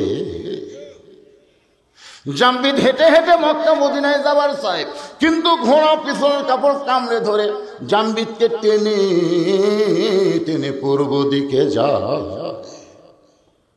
জাম্বিদ কয়, ক্যারে ঘোড়ার পিঠে চড়ে মক্কা মদিনায় যাবো, ঘোড়া নিয়ে যাবে না। ঘোড়ারে টানলাম, ঘোড়া আমার সঙ্গে যাবে না, আমি একলা যাবার চাই, তারপরে ঘোড়া যাবার দিবে না। এই ঘোড়ার মধ্যে ঢুকলো কি? ইত্তাকু ফিরাসাতাল মুমিনিনা ফাইন্নাহু ইয়ানজুরু বিনুরিল্লাহ। এতক্ষণ জাম্বিদ খালি 2 চোখ দিয়ে দেখছে, এবার 2 চোখ বন্ধ করে অন্তরের দিকে তাকায় দেখে। এতক্ষণ ধরে ঘোড়া যে কাজগুলো করতেছে, এগুলো ঘোড়ার ইচ্ছাই নয়, এগুলো হচ্ছে আল্লাহ মালিকের ইচ্ছা। সুবহানাল্লাহ, জোরে কর। 2 চোখ দিয়ে দেখলে ঘোড়া খারাপ, কিন্তু ইয়ানজুরু বিনুরিল্লাহ 2 চোখ বন্ধ করে যখন নূরের চোখ দিয়ে তাকায় দেখে যে ঘোড়া যা কিছু করতেছে ঘোড়া নিজে করতেছে না। ঘোড়ার মালিককে, জাম্বিদের মালিককে। আল্লাহ জাম্বিদ ঘোড়ার পিঠে চললেন, দেখি ঘোড়া কোথায় নিয়ে যায়। আল্লাহ কেন মক্কা মদিনায় যাবার না দিয়ে আল্লাহ আমারে কোথায় নিয়ে যাবে? ঘোড়ার পিঠে যখন চললেন, ঘোড়া চলতে চলতে চলতে চলতে রোম দেশ। জোরে কোন, কোন দেশ? এই আমার সঙ্গে কেউ জোরে বলেন, কোন দেশ? এই রোম দেশের বর্ডারে এসে ঘোড়া দাঁড়াচ্ছে। বর্ডার, সঙ্গে সঙ্গে 6-7 জন সৈন্য জাম্বিদের দিকে তাকায় আছে। জাম্বিদ জোড়হাত করে বলতেছে, ভাইজান আমার কোনো দোষ নেই, আমি মক্কা মদিনায় যাব, কিন্তু ঘোড়া আমাকে এই পর্যন্ত টানে আনছে, ভাই আমার কোনো দোষ নেই। কারণ মক্কা মদিনায় যাওয়ার ভিসা আছে, কিন্তু এই দেশে যাওয়ার তখন ভিসা নেই। কিন্তু ঘোড়া তো বোঝে না। সঙ্গে সঙ্গে সৈন্যগুলো বলতেছে, হুজুর ঘোড়ার রং তো ঠিকই আছে, আপনার নাম যদি জাম্বিদ হয় আর আপনার বাড়ি যদি বাগদাদের খোরাসান হয়, এই দেশের নাম হলো রোম দেশ। জোরে বলেন সুবহানাল্লাহ। সৈন্যগুলো কি বলতেছে? ঘোড়ার রং তো ঠিকই আছে, যে রঙের কথা বলেছে আপনি সেই রঙের ঘোড়ার পিঠে চড়ে আসতেছেন। যদি আপনার নাম জাম্বিদ হয়, আপনার বাড়ি যদি বাগদাদের খোরাসান হয়, এই রোম দেশের বাদশা বলেছে ওই হুজুরকে সসম্মানে আমার দরবারে হাজির করে দিও। জাম্বিদ কয়, কে রে? যে দেশ আমি জীবনেও চিনি না, যে দেশের নামই আমি শুনি নাই, আর সেই দেশের বাদশা কেমনে জানলো ঘোড়ার রং তো লাল, আমার নাম জাম্বিদ, আমার বাড়ি ইরাকের খোরাসান, বাগদাদের খোরাসান, এইটা কেমনে জানলো? এই বাদশা তো বাদশা নয়, এই বাদশা হলো আল্লাহর ওলি। ধরে কোন বাদশা কি? আসলে বাদশা কে? আমাদের মধ্যে কিছু কিছু নেতা বলে ইসলামের সাথে রাজনীতির কোনো সম্পর্ক নেই। এক ফকির ভিক্ষা করবে গেছে শাহজাহানের দরবারে, যা দেখে বাদশাহ শাহজাহান মসজিদের মধ্যে ঢুকে 2 হাত তুলে বলতেছে, ও বাদশার বাদশাহ, তোমার দরবার আমি ফকির, তোমার দরবার আমি ফকির। ফকির মনে মনে কয়, আইলাম বাদশার কাছে, আইসা থেকে বাদশাহ নিজেই ফকির হয়ে কাঁদতেছে, তাহলে আমিও যা সাজানো তাই, তাহলে আসল বাদশা কে? জোরে কর, আরো জোরে, জোরসে বলুন। তাহলে আল্লাহর নীতি তো রাজনীতি, আর শাহজাহানের নীতির নাম হলো ফকরা নীতি। মানুষ হলো ফকির, আল্লাহ হলেন বাদশা। তাবারাকাল্লাযী বিয়াদিহিল মুলক ওয়া হুয়া আলা কুল্লি শাইইন কদির। গোটা পৃথিবীর রাজত্ব, কর্তৃত্ব, মালিকানা একমাত্র কার হাতে? যারা জবান বন্ধ করে থাকবেন, বুঝবেন আপনি মুসলমান, খালি নাম আছে, কিন্তু আপনার ভিতরে মুনাফিকি কাম করতেছে। আমি কি আমার বাপের কিচ্ছা বলতেছি না আল্লাহর কোরআনের কথা? জোরে বলেন। তাবারাকাল্লাযী বিয়াদিহিল মুলক। এক হাদিসে আমারে কয়, হুজুর আপনার ওয়াজত গেলে খালি রাজনীতির পেছন পড়ে, রাজনীতি না করলে হয় না। আমি বললাম, হাজী সাহেব আপনি তো রাজনীতি করে যাচ্ছেন। তো বলে কোথায়? মক্কায়। তো বলে কেমনে?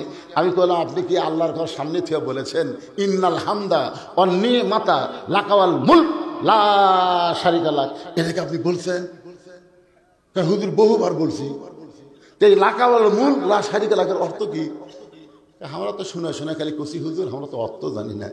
পাগলা, এর অর্থ হলো রাজনীতির ভিতরে, রাজত্বের ভিতরে একমাত্র আল্লাহ ছাড়া অন্য কাউকে আমি স্বীকার করি না। তাহলে রাজনীতি, রাজত্ব একমাত্র কার? আরো জোরে বলেন।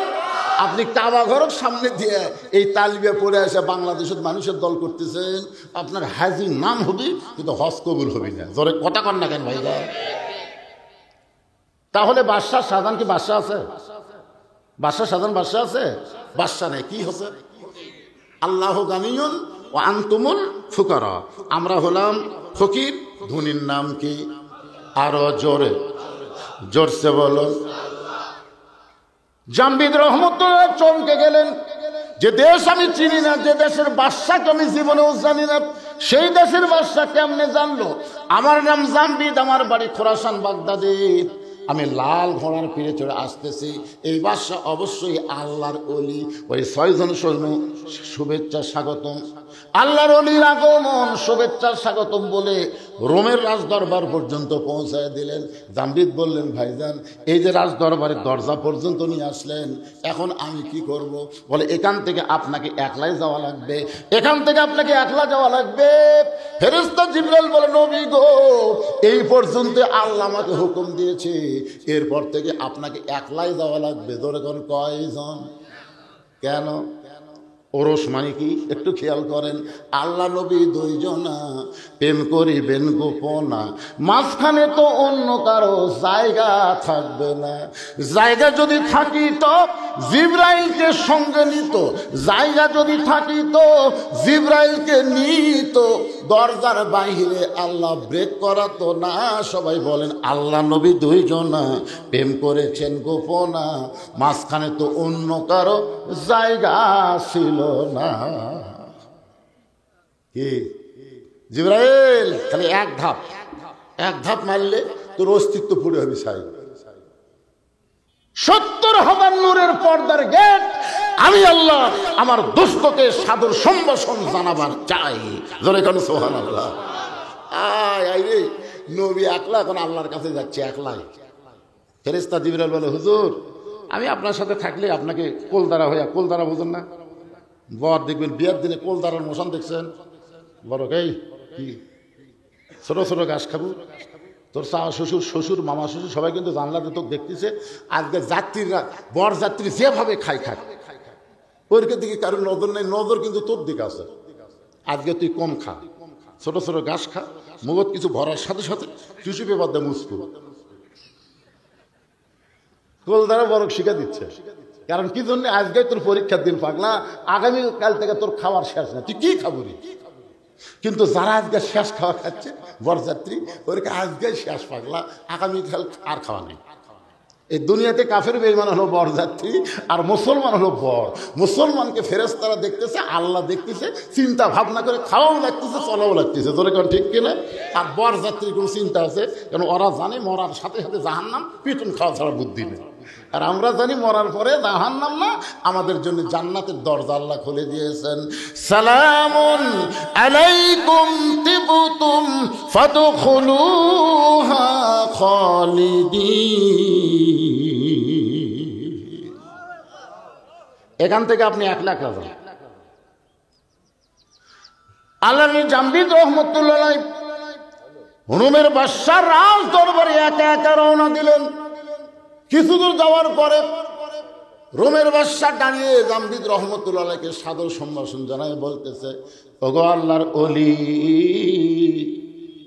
আপনার ঘোড়া, লাল ঘোড়ার পিঠে চড়ে আপনি খোরাসান থেকে আপনি জামবিদ রহমতুল্লাহ আমার রোমের দিকে আপনি আসতেছিলেন। জামবিদ কয়, না আপনার ধারণা ঠিক না, আমি মক্কা মদিনা যাবার চাইছিলাম। মক্কা মদিনা কিন্তু এই ঘোড়ার কারণে, শুধুমাত্র ঘোড়ার কারণে আল্লাহর ইচ্ছায় আমাকে রোমের দেশে আসতে হলো।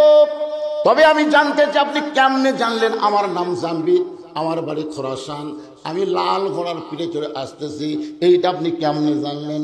রোমের বাদশা বলে আমি জানি না, আমি জানি না, জানি আমার পাগলি মেয়ে।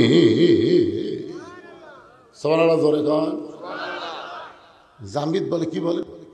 জানে আমার পাগলি মেয়ে। আল্লাহ তাআলা আমাকে একটাই মাত্র মেয়ে দিয়েছে, সেই মেয়েটা আজকে প্রায় 13-14 বছর হলে পাগলি অবস্থায় আছে। দুনিয়ার কোনো আলো পছন্দ করে না, দুনিয়ার কোনো খাওয়া পছন্দ করে না, দুনিয়ার কোনো মানুষ পছন্দ করে না, একা একা একটা বন্দি ঘরে থাকে। আমি দুনিয়ার বহু ডাক্তার কবিরাজ দেখাইছি, একটা ডাক্তার কবিরাজ আমার মেয়ে রোগ ধরতে পারে না। ওই একটা মেয়ে ছাড়া আমার দুনিয়াতে কেউ নেই। আমি মাঝে মধ্যে আমার মেয়েকে দেখতে যাই। আমি গতকাল গেছিলাম দেখতে, যাই দিকে ঘরের দরজাটা বন্ধ, একটা জানালার পাল্লা খোলা, ওই জানালার পাল্লা দিয়ে আমি ভিতর দিকে তাকাবার চাই, কিন্তু অন্ধকারে আমার মেয়েটাকে আমি দেখতে পাই না। আমি যখন বারবার তাকায় আছি, এমন সময় মেয়েটা বলতেছে, বাবা আপনি দুনিয়ার বহু ডাক্তার দেখাইলেন বাবা, কিন্তু কোনো ডাক্তার তো আমার রোগ ধরতে পারে নাই। আমি কোন রোগের রোগী যদি জানতে চান, তাহলে খোরাসান থেকে একজন আল্লাহর ওলি, নাম তার জাম্বিদ, লাল ঘোড়ার পিঠে চড়ে রোমের দিকে আসতেছে, তাকে যদি আপনি আমার কাছে আনতে পারেন বাবা, তাহলে সেই বলতে পারবে আমার ভিতরে কি রোগ রয়েছে। আমি আমার মেয়েটার কথা প্রথমে বিশ্বাস করলাম না, কারণ মেয়েটা আমার পাগলি হয়ে গেছে, রোগী অবস্থায় আছে, মেয়েটার কথা বিশ্বাস করলাম না। তারপরে মনে মনে চিন্তা করলাম, কয়েকটা সৈনিক আমি পাঠাইয়া দিয়ে দেখি তো, যদি এইরকম কোনো মানুষ আসে তাহলে ধরে যেন আমার দরবারে নিয়ে আসে। ওগো আল্লাহর ওলি, আপনার ঘোড়ার রঙ ঠিক আছে, আপনার নাম যদি জাম্বিদ হয় আর বাড়ি যদি বাগদাদের খোরাসান হয়, তখন আমার পাগলি মেয়ের কাছে একটু চলেন। কোন রোগে আমার মেয়েটা রোগে ভুগতেছে, কোন অসুখ আমার মেয়েটার মধ্যে ধরে বসেছে, মেহেরবানি করে আপনি একটু বলে দিবে। জাম্বিদ চোখ বন্ধ করে, সর্বনাশ, একটা মেয়ে। আপনার কি মনে করতেছেন? মেয়ে। পৃথিবীর মধ্যে সর্বপ্রথম এই মেয়েই কিন্তু ঈমান গ্রহণ করছে আল্লাহর নবীর হাতে। জোরে কোন ঠিক কিনা? সে মেয়েটার নাম কি? খাদিজাতুল কুবরা। দেখছেন, পৃথিবীতে সর্বপ্রথম একজন নারীকে জান্নাতি নারীদের নেত্রী বানানো হবে। জোরে কোন ঠিক কিনা? এমন করে গল্প শুনছেন যে একটা মরদ মানুষকে জান্নাতের রাজা বানানো হবে, শুনছেন? কথা কন না কেন? কি আবার বাংলাদেশে একাধারে খালি নারী, এরশাদ চাচার পর থেকে আর কোনো মরদ নাই। কোন দিকে যাবেন? রাস্তা দিয়ে গেলে বাড়িতে মরদ মানুষ আছে কিনা বোঝা যায় না, খালি মেয়ে মানুষের কণ্ঠ শোনা যায়। কে রে, মেয়ে মানুষের এত পাওয়ার কে দিল রে? সুবহানাল্লাহ বলে। জাম্বিদ চমকে গেল। এতক্ষণ মনে করছিলাম যে রোমের বাদশা আল্লাহর ওলি, এখন এসে শুনতেছি ওর মেয়ে। তাও এত বছর হলে পাগলি অবস্থায় আছে। জাম্বিদ রহমান ধীরে ধীরে ওই পাগলি মেয়েটার দরজায় গিয়ে বললেন, মা দরজা খোলো, কোন রোগে তুমি রোগী হয়েছো, আমি তোমাকে একটু পরখ করে দেখতে চাই। মেয়েটা বলে, আল্লাহর ওলি, মক্কা মদিনায় যাওয়ার চাইছিল, কিন্তু মক্কা মদিনা বাদ দিয়া এই পাগলির কাছে কেন আসলা? জাম্বিদ চমকে উঠছে। আমি মক্কা মদিনায় যাওয়ার চাইছিলাম, মক্কা মদিনায় না যে এই পাগলির কাছে কেন আসলাম? মেয়েটা বলে, জাম্বিদ রে, মক্কা মদিনায় তুমি কেন যাবে? জাম্বিদ বলে, মা তুমি কি জানো না, মক্কায় আল্লাহর ঘর, ওই মদিনা রাসূলের রওজা, প্রত্যেকটা মুমিন মুসলমান মক্কা মদিনায় যাবার চাই। মেয়েটা বলে, আমি মক্কা মদিনায় যাব না, মক্কা মদিনা কি আমার কাছে আসবে না? জাম্বিদ বলে, মা উল্টা কথা বলো না মা, উল্টা কথা বলো না। মক্কা মদিনা কোনোদিন মানুষের কাছে আসে না, বরং মানুষগুলোকেই মক্কা মদিনায় যেতে হয়। মেয়েটা বলে জামবিদ রে, এটাই যদি তোমার ধারণা হয় তাহলে শুনে নাও, তুমি এখনো কামেল হতে পারো নাই। এটাই যদি তোমার ধারণা হয়। কি সারাদিন ধরে মারছি, সারাদিন মারার পরে গোটা দেহ যখন রক্তাক্ত হয়ে গেছে, তারপরে সারা রাত বুকে পাথর চাপা দিয়ে গেছে, সারা রাত। আবু জেহেল বলতেছে যে পাথর বেলালের বুকে চাপা দিছি, এ পাথর তো আমাদের সুস্থ মানুষের বুকে দেওয়া মাত্রই মরবে, আর এক সারাদিন মারার পরে তো আহত হয়ে গেছে, এত ওজনের পাথর চাপা দিলে মরে যাবে। সকালবেলা লাশ তোমরা টেনে নিয়ে যায় আব্দুল্লাহর এতিম পোলার সামনে দিয়ে আসো, আমাদের গোলামকে মুসলমান বানালে আমরা তার অবস্থা এমনি করে দেব। এই কথা বলে আবু জেহেল যখন চলে গেছে বাড়িতে, সকালবেলায় কতগুলো কাফের যুবক বেলালের লাশ নিতে আইসা দেখে বেলালের বুকের পাথর নিঃশ্বাসের সঙ্গে উঠতেছে আর ডাবতেছে। ওরা কয় কে রে, চাপা দিলি মরবি। আর সেই লোকটার নিঃশ্বাসে এত পাওয়া। এই নিঃশ্বাস কি সাধারণ নিঃশ্বাস? এই নিঃশ্বাস হলো ইমানদারের নিঃশ্বাস। জোরে কোন ঠিক কি না? জেলের মধ্যে নিয়ে থেকে, জেলের থেকে নিয়ে যা তুমি হাসপাতালে হত্যা করবা? 13 বছর অন্যায় ভাবে হুজুরকে জেল দিলে, এত তোমার খাস মিটল না। তুমি জেল থেকে বের করে মিথ্যা নাটক করে তুমি হুজুরকে হাসপাতালে হত্যা করবা। আপনার বলেন তো হুজুরের নিঃশ্বাস নাই? যখন আসে না নাই? আপনার কি ওই ভিডিও দেখছেন উনি যখন হাসপাতালে বেডের উপর বসে আছেন, দেখছেন? একটু মনোযোগ দিয়ে শুনবেন। যুবকের এক দৌড় নেতার কাছে, নেতা আপনি বলেছিলেন পাথর চাপা দিলে মরে যাবে, আসেন মরে নাই, বরং নিঃশ্বাসের সঙ্গে পাথর উঠতেছে আর ডাবতেছে। আবু জেহেল উতবা সাইবা দৌড়ে এসে দেখে বেলালের জবান থেকে আল্লাহ আল্লাহ আল্লাহ আহাদ আহাদ উচ্চারণ হচ্ছে। কুলহু আল্লাহু আহাদ, পড়েন কুলহু আল্লাহু আহাদ আল্লাহুস সামাদ লাম ইয়ালিদ ওয়া লাম ইউলাদ ওয়ালাম ইয়াকুল লাহু কুফুয়ান আহাদ। আবু জেহেল বলতেছে জিহ্বা টেনে বের করো। যে জিহ্বাতে আল্লাহ আল্লাহ উচ্চারণ করতেছে, ওই জিহ্বা পেরেক মেরে দিতে হবে। বেলালের মুখের মধ্যে হাতটা দিয়ে জিহ্বা টেনে বের করে ওই জিহ্বার মধ্যে 6টা বাউল কাটা ঢুকাই দিলেন। বাউল কাটা হলো খেজুর কাটার চাইতেও মোটা, এরকম 6টা কাটা এই পার্তে ঢুকায় ওই পার্তে বের করে দিলেন। এরপরেও হযরত বেলালের জিহ্বা দিয়ে রক্ত বের হয়, রক্তের মধ্যে ফুটি বলতেছে আল্লাহ আল্লাহ আল্লাহ আল্লাহ আল্লাহ আল্লাহ। এরপরেও আল্লাহর জিকির যখন বন্ধ হয় না, কে যেন বলল আবু বকর, গভীর রাত্রে যেই বেলাল নবীর কাছে ঈমান গ্রহণ করছে, সেই বেলালকে মারতে মারতে মারতে মারতে বেলালের জিহ্বা টেনে বের করে জিহ্বার মধ্যে পেরেক মারছে। আবু বকর রে, বেলাল তোমার ভাই, কুল্লু মুসলিমুন ইখওয়া, প্রত্যেকটা মুসলমান ভাই ভাই। আবু বকর রে, বেলালকে কি মুক্ত করবা না? আবু বকর এক দৌড়ে গিয়া কাফের বেঈমানদের সামনে বলে, রে মক্কার কাফেররা, তোদের মধ্যে মানবতা নাই, তোদের মধ্যে মনুষ্যত্ব নাই। সারাদিন ধরে মারছিস, সারা রাত বুকে পাথর চাপা দিয়ে রাখছিস, এরপরও জিহ্বা বের করে জিহ্বার মধ্যে পেরেক মারলি, তোদেরকে কোনো দয়া নাই রে, তোদের কোনো কি মায়া নাই? আবু জেহেল বলতে, আবু বকর যদি তোমার মায়া হয় তাহলে আমাদের গোলামকে তুমি কিনে নাও, কত দাম নিবা? বেলালের মনিব উমাইয়া বলতেছে 1000 স্বর্ণ মুদ্রা নিব। আবু জেহেল বলে, রে উমাইয়া, যেই বেলাল সুস্থ অবস্থায় তুমি 1টা টাকা দিয়ে কিনলাম, আর সেই বেলাল মরার সময় তুমি 1000 আশরাফি চাইলা। আবু বকর বলে, উমাইয়া, আমার কাছে যদি 10,000 টাকা চাইতা, তারপর আমার ভাই বেলালকে তোমাদের কাছে এক মুহূর্ত আমি রাখবো না।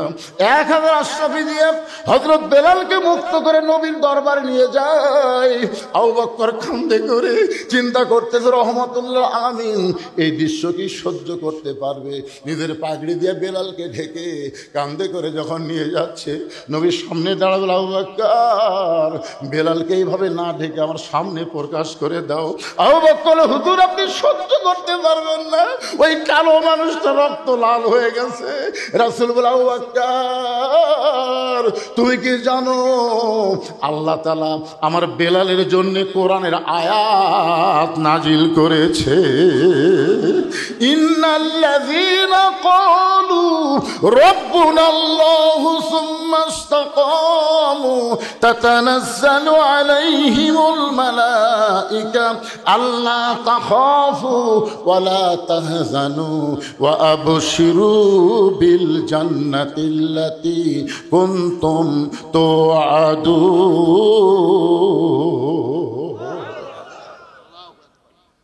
হযরত আবু বকর আস্তে করে বেলালকে নিজের কাঁধ থেকে নামালেন। নামার পরে পাগড়ি যেই মাত্র টান দিছে, নবী তাকায় দেখে বেলালের জিহ্বার মধ্যে পেরেক মারার কারণে জিহ্বাটা মোটা হয়ে মুখ থেকে অনেকখানি বার হয়ে আসে। আল্লাহ রাসূল হামাগুড়ি দিয়ে বসলেন। রাহমাতুল্লাহ আলামিন নবী হামাগুড়িতে বসে বেলালের কপালে একটা চুমা দিয়া বেলালের জিহ্বার মধ্যে যে পেরেকগুলো বের করে নিজের জিহ্বাটা নবী বেলালের জিহ্বার সঙ্গে লাগায় দিলে, সঙ্গে সঙ্গে জিহ্বাটা পূর্বের মতন হয়ে বেলালের মুখের মধ্যে যখন ঢুকে যায়, নবী বলেন, বেলাল রে তুমি কি জানো তোমার ঈমানের কারণে আল্লাহ তাআলা তোমাকে 8টা জান্নাতের মালিক বানায়া দিছে। বেলাল বলে, রাসূলুল্লাহ আপনি কি আমার কাছে কিছু শুনতে চান? আবু বকর, বেলাল তুমি কি বলবা? বেলাল বলে, হুজুর ওই আল্লাহর শপথ করে বলতেছি, ওরা যখন আমাকে সারাদিন ধরে মারছিল, ওরা যখন আমাকে চাবুক মারতেছিল, আমার চামড়া কেটে যখন রক্ত বের হচ্ছিল, আমি তখন আল্লাহ আল্লাহ জিকির করতেছিলাম। আমি যখন আল্লাহ আল্লাহ জিকির করি, একসময় আমার চক্ষু বন্ধ হয়ে গেলে আমি দেখতে পাই আল্লাহর জান্নাতের দরজা খুলে দেওয়া হয়েছে। ওগো আল্লাহর নবী, এই দুনিয়া থেকে বেহেশতের দরজার দিকে আমি তাকিয়ে থাকি, ওরা আমাকে সারা রাত বুকে পাথর চাপা দিয়ে রাখছে, আমি তখনও বেহেশতের দরজাতে বেহেশত দেখি। ওরা যখন জিহ্বা টেনে বের মধ্যে জিহ্বার মধ্যে পেরেক মারছে, আমিও তখন জান্নাত দেখতে পাই। নবী বলেন, বেলাল রে তুমি আছো দুনিয়ায়, আর দুনিয়া থেকে আল্লাহ তোমাকে জান্নাত দেখায়। লিল্লাহে তাকবীর। তাহলে ঈমানের কারণে দুনিয়া থেকে যদি জান্নাত দেখা যায়, তাহলে আপনি যেখানেই থাকেন না কেন, মক্কা মদিনাকে আল্লাহ আপনার কাছে পাঠাবার পারে না? জোরে কারণ পারে কি পারে না? সমস্ত ক্ষমতার মালিককে। জামবিদ বলে, মা মক্কা মদিনা কোনোদিন মানুষের কাছে আসে না, বরং মানুষগুলো কি মক্কা মদিনায় যাইতে হয়। মেয়েটা বলে, জামবিদ রে এটাই যদি তোমার ঈমান হয়, তুমি ঘোড়াকে যেরকম দেখছো, যে ঘোড়া তোমার যাই নিয়ে যাবে মক্কা মদিনায়, কিন্তু ঘোড়া দৌড়ায় পূর্বের দিকে, ঘোড়া কেন টানলে ঘোড়া মাটির শুয়ে পড়লো? জামবিদ খালি চুমকে চুম করতেছি, এইগুলা খবর কি রে? এই জায়গা তখন চালান হলো। জামবিদ একটাবার নূরের চোখে তাকায় দেখো, আমার অন্ধকার ঘরে কোনো আলো নাই, আমার ঘরে দেখতে গেলে দুনিয়ার আলো চলবে না। ইয়ানজুরুবি নূরিল্লাহ, তুমি নূরের চোখে নজর করো। জামবিদ চোখ বন্ধ করে তাকায় দেখে মেয়েটার ডান পাশে কাবা, আর বাম পাশে স্বয়ং আল্লাহর নবী বসে আছে। লিল্লাহে তাকবীর। জামবিদ দরজাত বসে বলে, মা মা তুমি এমন কি আমল করো যে আমল করনে ডান পাশে মক্কা বাম পাশে মদিনা? তুমি এমন কি আমল করো মা, যে আমলের কারণে তোমাকে মক্কাও যাওয়া লাগলো না, মদিনাও যাওয়া লাগলো না, মক্কা মদিনা তোমার কাছে চলে আসলো? এই আমলটার নাম কি? আজকে যুবক যারা এসব বাদ দেয়, ফজর বাদ দেওয়ার চিন্তা করতেছো, আজকে তোমাদেরকে সে আমলের খবর দেবে। শুনবেন না আপনারা? শুনবেন না? তাহলে আয়াতটা আর একবার তেলাওয়াত করি। ইয়া আইয়ুহাল্লাযীনা আমানুত্তাকুল্লাহা হাক্কা তুকাতিহি ওয়া লা তামুতুন্না ইল্লা ওয়া আনতুম মুসলিমুন। না দুর্বল হয়ে গেছে ওয়াজ শুনে কি দুর্বল হলেন? আরে পাগলা, কোন আমলের কারণে নমরুদের আগুনের চুলা শান্তির বাগান হলো আমাদের জাতির পিতার জন্য? জানা লাগবে না? কোন আমলের কারণে মুসা নবীর জন্য আল্লাহ সাগরকে রাস্তা বানায় দিল? এগুলো তো আমাকে জানা লাগবে ভাইজান। কারণ ভারত যে হারে মাঝে মধ্যে হুমকি মারতেছে, ওরকে হাতত নাকি এমন অস্ত্র আছে যে বাংলাদেশকে দখল করতে ওরকে 15 দিনও টাইম রাখবি না। আর একটা নেতা কাছে 15 মিনিটে বাংলাদেশে আস। হায় হায় রে, ওরা কিসের ভরসায় এত বড় হুমকি মারতেছে? ওদের কাছে অ্যাটম আছে, হাইড্রোজেন আছে, পারমাণবিক অস্ত্র আছে, ওরা মনে করতেছে অস্ত্র আছে। আর আমরা বলি পাগলা, অস্ত্রকে আমরা টিয়ারি করি না। জোরে কোন কথা বলেন না কেন? ইমাম মেহেদী আলাইহিস সালাম আসবেন কোন আমল নিয়ে পৃথিবীতে? ঈসা আলাইহিস সালাম আসবেন কোন আমলের নিয়ে পৃথিবীতে? যারা আসার সাথে সাথে পৃথিবীর সমস্ত ইহুদি খ্রিস্টান কাফেরেরা পরাজিত হয়ে যাবে। জোরে কোন কথা ঠিক কিনা? এখন আমাদের মুসলমানকে সে আমল করার দরকার আছে না নাই? আমি সে আমলটা কোরআন থেকে আপনাদের সামনে দিব, আর ওরস শব্দের অর্থ একেবারে খোলা খুলে আপনাদের বলে দিব। কারা কারা শুনবেন দুই হাত তুলে একটু আল্লাহকে দেখান তো দেখি। লিল্লাহি তাকবীর। আলহামদুলিল্লাহ। মাত্র 10টা মিনিট, তারপর আবার আলোচনা যাব। আজকে ঘড়ি দেখা লাগবে না, সময়ের খেয়াল নেই, চলতে থাকবে। তাহলে 10টা মিনিট এই যে ইসালে সওয়াব, এই যে বিশাল একটা মাহফিল করার খরচ, আপনাদের কাছে একটু ব্যাগ যাবে, রুমাল যাবে। আল্লাহর হস্তে 10, 20, 50, 100 যে যা পারবেন দান করবেন। আপনাদের ওটার দরকার নেই, আপনাদের কাছে এই ছেলেরা যাবে, আপনারা প্রাণ খুলে দান করবেন। আর এখানে আমি 100 জন আল্লাহর বান্দা চাই। 100 জন। কয়শো জন? 100 জন আল্লাহর বান্দা চাই, যারা বাপ মাকে অত্যন্ত ভালোবাসেন। আজকে এখানে আল্লাহর ওলি যিনি শুয়ে আছেন তার নাম এখানে দেওয়া হয় নাই, কিন্তু এখানে একটা নাম দিয়েছে, সেটা হলো মুগলটুলি শাহ দেওয়ান রহমতুল্লাহ আলাইহির মাজার। এখানে যে শাহ দেওয়ান রহমতুল্লাহ আলাইহির মাজার আছে, এই ব্যাপারে কারো সন্দেহ আছে? আপনাদের কারো সন্দেহ আছে? নাম জানি না, কিন্তু এখানে যে একজন আল্লাহর ওলি আছে এ ব্যাপারে তো সন্দেহ নাই। তো প্রত্যেক বছর এরকম একটা করে মাহফিল এখানে হোক, এটাকে আপনারা চান? যদি চান, একটা কোরআন শরীফ বাবদ 500 টাকা আপনাকে দান করা লাগবে। যেহেতু আমার বাপ মা কবরে গেছে, আমি এই মাহফিল একটা কোরআন শরীফ বাবদ 500 টাকা দান করলাম। সবচাইতে দামি দান হলো আল্লাহর কোরআন। আমি কিন্তু কোরআন শরীফ চাচ্ছি না, আপনি 500 টাকা দান করলে একটা কোরআন দানের সওয়াব আপনার বাপ মা কবরে পাবে, আপনি নিজেও আল্লাহ তাআলা খুশি হয়ে আপনাকে দিবে। এরকম কোন আল্লাহর বান্দাকে আসেন আজকের মাহফিলে, হুজুর কত টাকা নিয়ে আসেন বাবা, এটা নগদ দেওয়া হবে, আসেন আল্লাহর বান্দা আসেন। এতজন মানুষের মধ্যে আমি কিন্তু 100 আল্লাহর বান্দা চাই, মাত্র 100 জন। এই হাজার হাজার মানুষের মধ্যে আরে গামছা ছাত্ররা খুঁটি গেল রে পাটি, আরে নাই? হ্যাঁ আসো, আসেন আসেন আসেন। বাপ মার প্রতি দয়া হচ্ছে না, মায়া হচ্ছে না? যে বাপ মা আপনার কবরে গেছে, সে বাপ মার কবরকে জান্নাত বানানোর জন্য কোরআনের মাহফিল একটা কোরআন বাবদ 500 টাকা দান করবেন। মাশাআল্লাহ, দেন, আমার হাতত দেন, দোয়া করা লাগবে তো। আমি চাইলাম একটা কোরআন, কিন্তু শাহাদত 2টা কোরআন শরীফ বাবদ 1000 টাকা দান করলো। আল্লাহ বাপ মার কবরকে জান্নাতের টুকরা বানান। কেরে শাহাদত ভাই, বাপ মা মরছে নাকি? না, বেঁচে আছে, বেঁচে আছে। আমি তো মরার দোয়া করতেছি।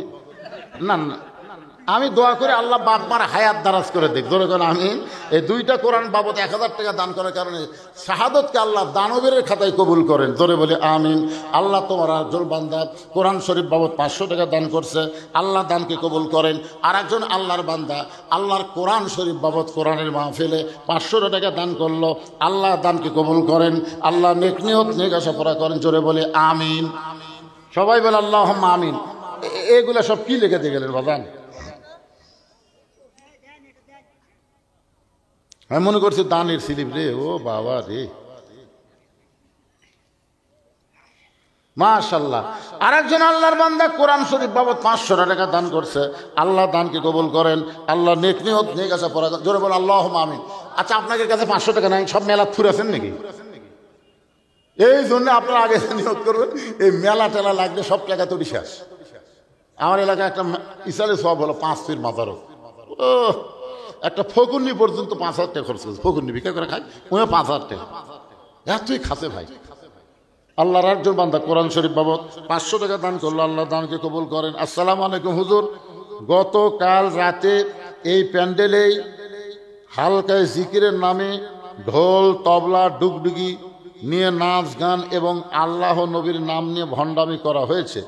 যারা এগুলো করেছে এবং যাদের নেতৃত্বে এগুলো করা হয় তাদের সম্পর্কে আপনার বক্তব্য জানতে চাই। আপনারা দেখবেন এই ঢোল আর তবলা যখন বাজায়, আমি ছোটবেলা দেখছি একটা ওই যে ঢোল বাজায়, ঢোল বাজানোর একটা শব্দ শোনা যাবে, কান ফিরে দুজক দুজক দুজক দুজক শোনা যায়, খেলে না দুজক দুজক দুজক এই শোনা যায়। কিন্তু আর একটা হারমোনি হারমোনি হারমোনি নাই, তারপর একটা যে কিংকে টানে, এটার নাম কি?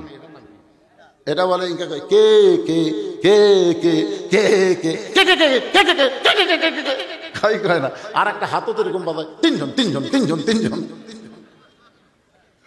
এই হালকা জিকিরের নামে যারা ঢোল তবলার ব্যবস্থা করছে তারা একদল, যারা এখানে শুনিছে তারা একদল, আর যারা বাজাছে তারা একদল। এই তিন দলই কথা বললে গেলে এই মুসলমানের বাচ্চারা কথা বলে করে, এই কথা না কয়ে তো হাসিনা ইচ্ছা মতো দেশ চলাছে, কারণ কথা বন্ধ করার কারণে হ্যাঁ একটু করবেন বারে কি বেশি ফতুয়া দেওয়া যাবে না, যা করলাম বুঝলে বুঝ পাতা, না বুঝলে তেজপাতা। আমার একটা প্রশ্ন হচ্ছে, আমি একটা বিবাহ করেছিলাম, সেই মেয়ে আর আমি কোরআন হাত রেখে বলেছিলাম কেউ কাউকে কোনোদিন ছেড়ে যাব না, কিন্তু কিছুদিন পর সে অন্য ছেলেকে বিয়ে করে, কিন্তু আমি এখনো বিবাহ করিনি। এখন আমি বিবাহ করলে কি কোনো পাপ হবে নাকি, এটা জানতে চাই। এই বউ আপনাকে ছেড়ে চলে গেছে, কি জন্য চলে গেছে সেটা আপনি একটু নিজে চোখ বন্ধ করে চিন্তা করেন তো। চিন্তা করে তারপর আবার বিয়ে করার চিন্তা করেন, আগেই বিয়া। আমার মায়েদের কাছে যাবেন, আমার মায়েদের জন্য আজকের আলোচনা। ও মা, বড় পীর আব্দুল কাদের জিলানী রহমতুল্লাহ আলাইহি যখন জান্নাতুল বাকি জিয়ারত করতেছেন, মক্কা মদিনায় দুইটা গোরস্থান সকলের কাছে পরিচিত। মক্কায় হলো জান্নাতুল মাওয়া আর মদিনায় হলো জান্নাতুল বাকি। নাম শুনছেন আপনারা? এখানে টেজের উপর হাজি সাহেব নাই কেউ? আপনি তো হাজি। তাহলে মক্কায় যে কবর তার নাম কি? জান্নাতুল মাওয়া। সেই জান্নাতুল মাওয়ার মধ্যে ঘুমায় আছে আমাদের মা খাদিজাতুল কুবরা, যখন সুবহানাল্লাহ। আর মদিনায় যে গোরস্থান, সেই গোরস্থানের নাম হলো জান্নাতুল বাকি। ওই জান্নাতুল বাকির কোন এক জায়গায় ঘুমায় আছে নবীর কলিজা টুকরা মা ফাতেমা। সুবহানাল্লাহ বলেন না কেন?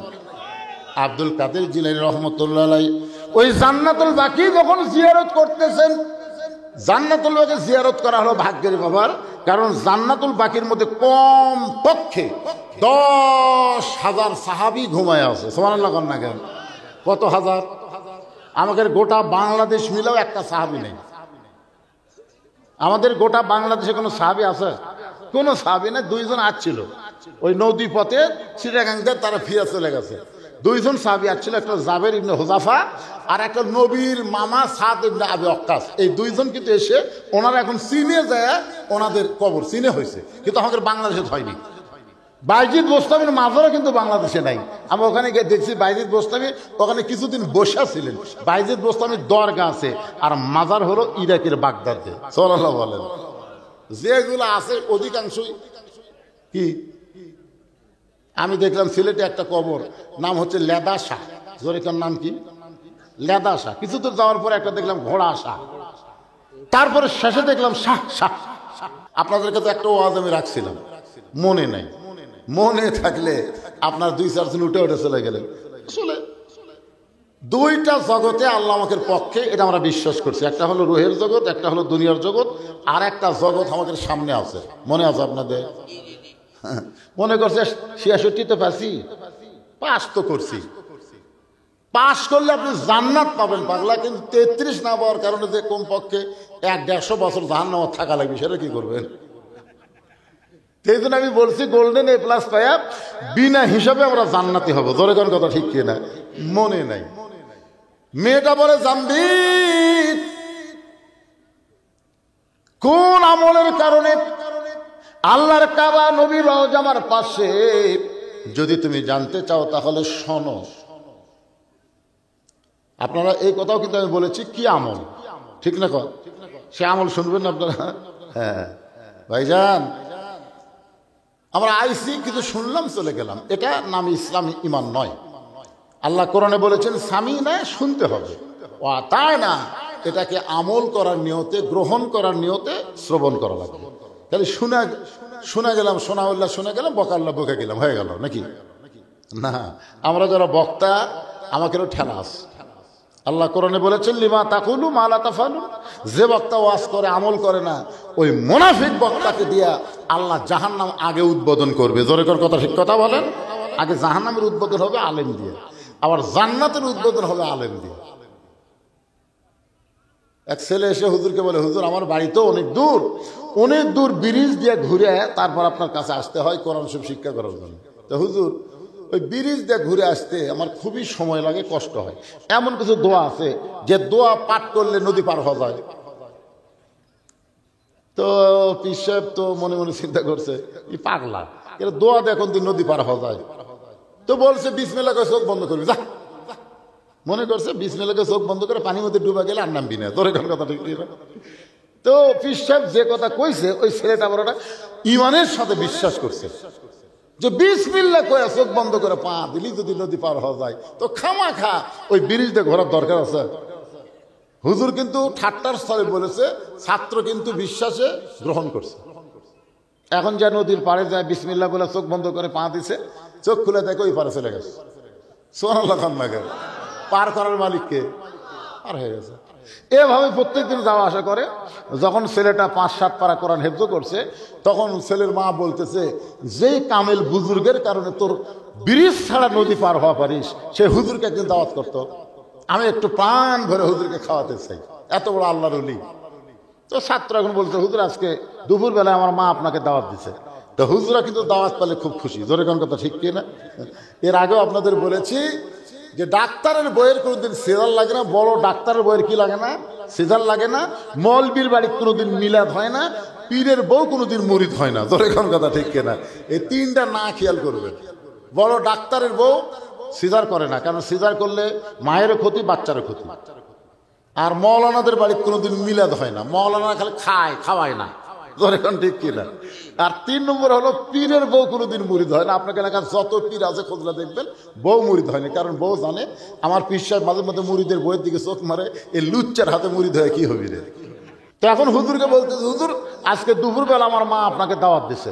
পীর সাহেব তো সেই খুশি, ঠিক আছে বাবা, তোমাকে আজকে 8 ঘন্টা আগেই ছুটি দিয়ে আমি তোমার মায়ের বাড়িতে যাব খাবার।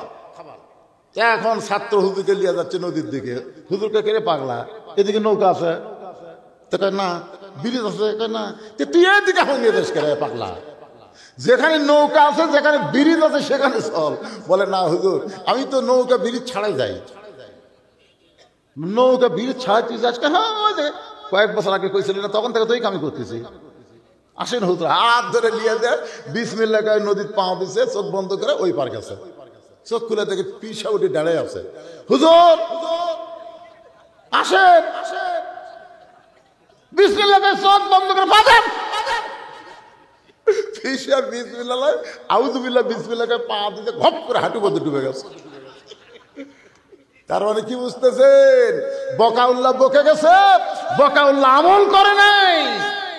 আর সোনাউল্লাহ আমল করে জান্নাতি হয়ে যায়। জোরে কোন কথা ঠিক কথা বলেন? হ্যাঁ, এই জন্য ভাইজান একটু মনোযোগ দিয়ে শুনতে হবে। কোন আমলের কারণে মক্কা মদিনা তার কাছে আল্লাহর একজন বান্দা রবি ইবনে সুলাইমান এবার হজ করতে যাবে। হজ করতে যাওয়ার আগে ওরা 10 জন মিলে একটা কাফেলা করছে। 10 বন্ধু মিলে হজে যাবে।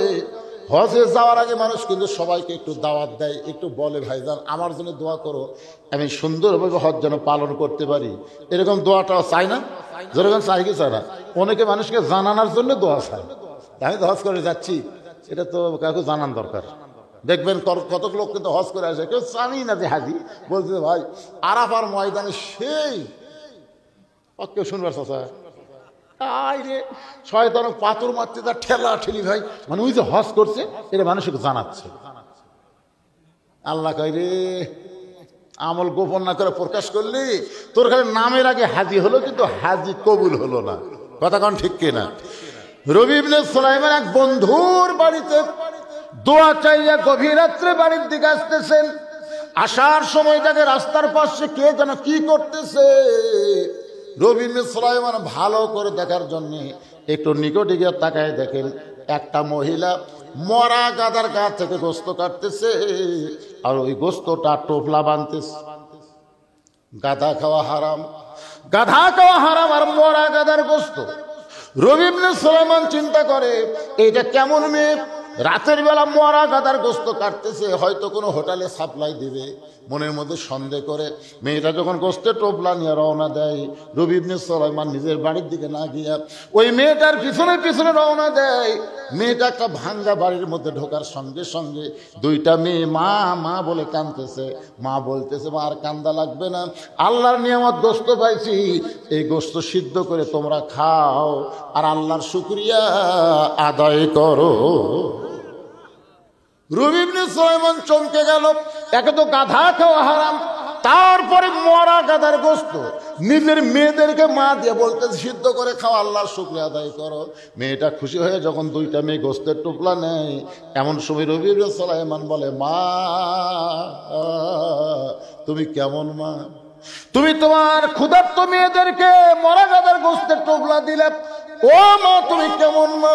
মা বলতেছে পথিক এই গভীর রাত্রে আমার বাড়ির ধার দিয়ে চলে যাচ্ছ, চলে যাও, আমার দিকে তোমার তাকান লাগবে না।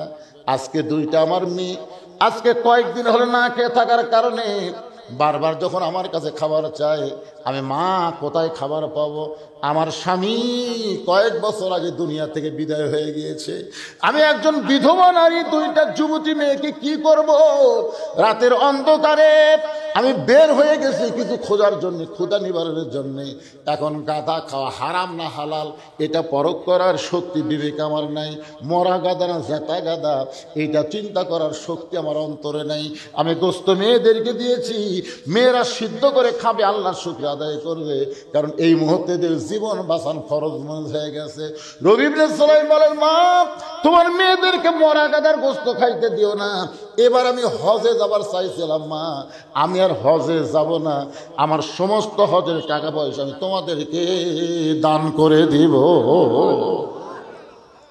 এক দৌড়তে বাড়িতে গেলেন, বাড়ি যাওয়ার পরে যা কিছু তার ছিল সব কিছু টুকলা করে মায়ের হাতে দিয়ে দিলেন। মা আমি খুশি হয়ে আল্লাহকে বলতেছে আল্লাহ তোমার যেই বান্দা মক্কা মদিনায় যাবার চাইছিল কিন্তু আমাদের ক্ষুধার্ত দেখে সব দান করে দিল, আমরা মা আর মেয়ে মিলে দোয়া করি আল্লাহ মক্কা মদিনা এই বান্দার বাড়িতে হাজির করে দিও। রবি ইবনে সুলাইমান বলে মা উল্টা দোয়া করো না, কারণ মক্কা মদিনা কোনদিন মানুষের বাড়িতে আসে না। মেয়ে দুইটার মা বলতেছে আমরা দোয়া করার মালিক আর কবুল করার মালিককে, আমাকে মন চাইলে দোয়া করছে, আল্লাহ কবুল করতেও পারে নাও পারে। রবি ইবনে সুলাইমান চলে আসলেন বাড়িতে, নির্দিষ্ট সময় ওর আরো 9 বন্ধু বললেন চলো বন্ধু হজে যাই। বলে এবার তোমরা যাও, হয় আমি আবার যাবো না, আমার একটু সমস্যা আছে। 9 বন্ধু বলে কে রে, কত মানুষকে আমরা বললাম, এবার আমরা 10 জন মিলে হজে যাবো কাফেলা করে, আর তুমি সবার কাছে দোয়াও চাইলে আজকে হঠাৎ বলতেছো যাবা না। যাবো না রে ভাই, তোরা যা। ওরা 9 বন্ধু হজ করে সর্বপ্রথম রবি ইবনে সুলাইমানের বাড়ির দরজায় হজ শেষ করে নিজের বাড়িতে না গিয়ে রবি ইবনে সুলাইমানের বাড়ির দরজায় ওই 9 বন্ধুর মধ্যে একজনের মাথাতে একটা টোপলা, মাথার কি একটা টোপলা, দরজা ডাকতেছে রবি ইবনে সুলাইমান। রবি ইবনে সুলাইমান দরজা খুলে দেখে 9 হাজি তার সামনে দাঁড়ায় আছে। জোরে করে সুবহানাল্লাহ। আল্লাহ রাসূল বলেন তোমাদের এলাকায় কোনো ব্যক্তি হজ করে যখন আসবে সর্বপ্রথম যদি তার চোখের দিকে মহব্বত করে তাকাও, ওই কাবা মদিনার দিকে যদি সওয়াব পাইছে, তুমি গরিব মানুষ হওয়ার কারণে ওর চোখ দেখলে আল্লাহ সেই সওয়াব তোমার অন্তরে দিয়ে দিবে। এই জন্য হজ করে আসার সাথে সাথে কমপক্ষে 40 দিন সেই ব্যক্তি বেগুনা মাসুম থাকে, তার সঙ্গে একটু মুসাফা করা, মুআনিকা করা, আবার খালি জমজমের পানি খাওয়ার জন্যে এটা করা হবে না। আমরা অনেক সময় হজ করে এসে লুকে থাকি, এতই খুরমা খেজুর খাবি, পানি খাবি, কে হুজুর আমার একটা জায়নামাজ হবি না, আমার একটা তসবি আপনি দিবেন না হুজুর? কি তসবি যায় নামাজ না, হাজির চেহারার দিকে তাকায় থাকলে কাবা মদিনা থেকে সওয়াব আল্লাহ দান করবে। সুবহানাল্লাহ বলেন। রবিউল সুলাইমান বলে, ভাইজান তোমরা 9 জন বন্ধু আমার বাড়ির দরজায়, আমার ভাগ্য এত ভালো, যার মাথা টোপলা আছে এই মিথ্যাবে দেখ কি হজে যাওয়ার আগে তোর কাছে আইলাম, তুই কইলি এবার হজে যাবো না, কি কারণে যাবি না কারণও বলবি না। তুই যে কাবা ঘর তাওয়াফ করার সময় এই যে আমার মাথার টোপলা, তুই যে আমার টোপলা দিয়ে বললি ভাই এই টোপলা নিয়ে আল্লাহর ঘর তাওয়াফ করতে আমার কষ্ট হচ্ছে, টোপলাটা একটু ধরতো, তোর টোপলা আমাকে দিয়ে তুই আল্লাহর ঘর তাওয়াফ করলি। আমরা 9টা বন্ধু দেখলাম, তুই আমাকে সাথে সাথে থাকতে থাকতে হারাই গেলি। আমরা গোটা মক্কা খুঁজা তো পাইনি রে, তুই টোপলাখানা দিয়ে কোথায় হারিয়ে গেলি। আবার হঠাৎ থেকে তুই সাফা আর ওয়াসাই করতেছিস, তোকে টোপলা দেওয়ার জন্য তোর পিছনে পিছনে আমরা 9 বন্ধু দৌড়াই, হঠাৎ থেকে তুই আর নাই। গোটা মক্কায় খুঁজে যখন পাওয়া গেল না, চলে আসলাম মদিনায়। মদিনায় এসে দেখি নবীর রওজার পাশে দাঁড়িয়ে আল্লাহ নবীর সালাম দিস। তোর সালামের সঙ্গে আমরা নবীর সালাম দিলাম। তোর সালাম দেওয়ার সময় তুই এমন ভাবে কাঁদতেছিলিস রে পাগল, আমরা তোর সঙ্গে কাঁদতেছিলাম। ওগো আল্লাহর নবী, আমাদের সালাম আপনি গ্রহণ করে। তোর টোপলা মাথায় নিয়ে তোর সঙ্গে নবীর সালাম দে, হঠাৎ দেখি তুই আর নাই। গোটা মদিনা তন্ন তন্ন করে খুঁজে, ওই দেখেন কিভাবে এক মর্দে মুজাহিদ আসতেছে। হাই রে কি এবার দেখে আসবে কুরাতের রোজার পাওনা পড়ে। মাশাআল্লাহ, আল্লাহ তোমার একজন বান্দা কোরআন বাবা 200 টাকা দান করেছে, আল্লাহ দানকে কবুল করেন। আল্লাহুম্মা আমিন। মাশাআল্লাহ মাশাআল্লাহ, 200 2জনে নিয়ে আছে, নিজের আনছে আর একজন নিয়ে আছে। মাশাআল্লাহ, 200 করে 2টা কোরআন শরীফ বাবা দান করেছে, আল্লাহ দানকে কবুল করেন। দুনিয়ারই টাকা পয়সা দুনিয়াতে রবে, ফকির হয়ে মানুষ কবরেতে। নিয়ত করেন যে আমার একটা বিশাল বেধি আছে, ব্যারাম আছে হুজুর, ভালো হয় না, এখানে একটা ছাগল দেবো সদকা করে, জনগণের ইসলামের সব মাহফিলের জন্য একটা ছাগল দেবো, আল্লাহ আপনার বেধি ভালো করে দেবে। দেয় না? কি কোন দেয় না? এরকম সদকা করেন, কোরআন শরীফ বাবদ সদকা করেন। মাশাআল্লাহ, আর একজন 200 টাকা দান করে গেল। আল্লাহ আমার ভাইয়ের দানকে আল্লাহ কবুল করেন। আল্লাহ, পিছন দিক থেকে একটা লোক উঠলো না। বারে এই মোগল টলির আপনারা না বারা টলির, আপনাকে মোগল টলির লোক নাই? একেবারে মোগল টলির লোক নাই, একটা লোক নাই, হাত তোলেন তো দেখি। মোগল টলির কোনো লোক নাই?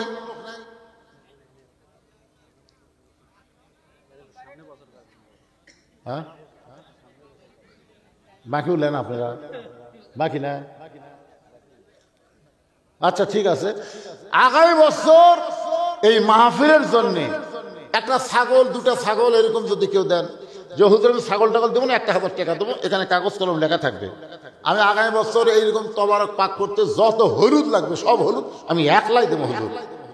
এইরকম কোন মরদ আছে যে যত লবণ লাগবে সব লবণ আমি একলাই দেবো, তাদের যদি 5 বস্তা লাগে অসুবিধা নেই? আছেন এরকম কেউ? যত গুণে মরিচ লাগবে সব মরিচ আমি একলাই দেবো। পেঁয়াজ দেবো 5 জনে, 5 জন মিলে সব পেঁয়াজ দেবো, তেল দেবো, এরকম নিয়োগ করে লিখে দেন। এখানে কাগজ কলম আছে, একটু বলেন, সাহস করে বলেন। আল্লাহ হায়াত দিবে, আপনি দান করবেন। বাবা মা যাদের কবরে গেছে, বাপ মার জন্য বাৎসরিক একটা দোয়ার মাহফিল আপনাকে আলাদাভাবে করা লাগবে না, এখানে একটা দোয়ার মাহফিল হবে সবার বাপ মার জন্য, যারা কবরে গেছে তার জন্য দোয়া করা হবে। আপনারা এই এলাকার লোক সব তো মোগল টলির না হন, এলাকার না, সবই তো এলাকা। তো মাশাআল্লাহ বলেন না কেন? একজন হলুদ দেওয়ার পার্টি না এখানে? হলুদ একটা লোক বলেন, হলুদ কয় মন লাগবে রে? মন লাগবে? মাহফিলের কমিটির লোক, এটা কি মাহফিল কমিটির লোক আছে ভাই? এই মাহফিল কমিটির লোক আপনি? মাহফিল কমিটির লোক? হ্যাঁ, কতটুকু হলুদ লাগে? কত দিকে হলুদ? 40 মন, 40 মন চাউল, 5 কেজি লাগবে। আচ্ছা আপনি দেন তো, দেন তো, কম তো দেখে আপনি শুরু হতো দেখে কি আসাদুল 5000 টাকা করে বলেন মারহাবা। কে বাড়াছে বাবা? কে রে? বাবা সব হলুদ দিবে তো। বাড়ি এই তো মোগল টোলের লোক আছে, কে কয় না রে? মোগল টোলের আনোয়ার, তাই না? আনোয়ার, আনোয়ার হোসেন যত হলুদ লাগবে সব হলুদ দান করবে। জোরে বলেন মারহাবা। আপনাদের মধ্যে লবণ দেওয়ার লোক নাই, কয় মন লবণ লাগবে রে? লবণের দাম কত? একটা লোক বলেন, একটা লোক বলেন। হলুদ হয়ে গেছে, আনোয়ার সব হলুদ দিবি। কোনটা লবণ, কোনটা বাজার? বাড়ি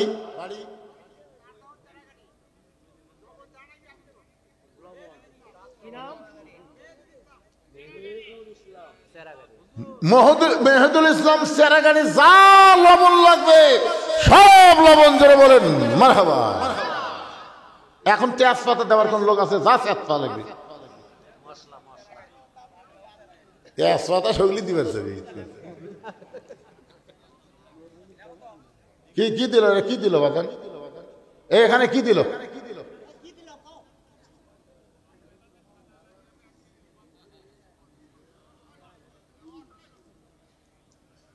এখানে তেল লাগে, তেল। পেঁয়াজ দেন না কেন? 10 কেজি পেঁয়াজ দেওয়ার কেউ আছেন যে হুজুর আমি আগামী বছর মাহফিলে 10 কেজি পেঁয়াজ দিলাম?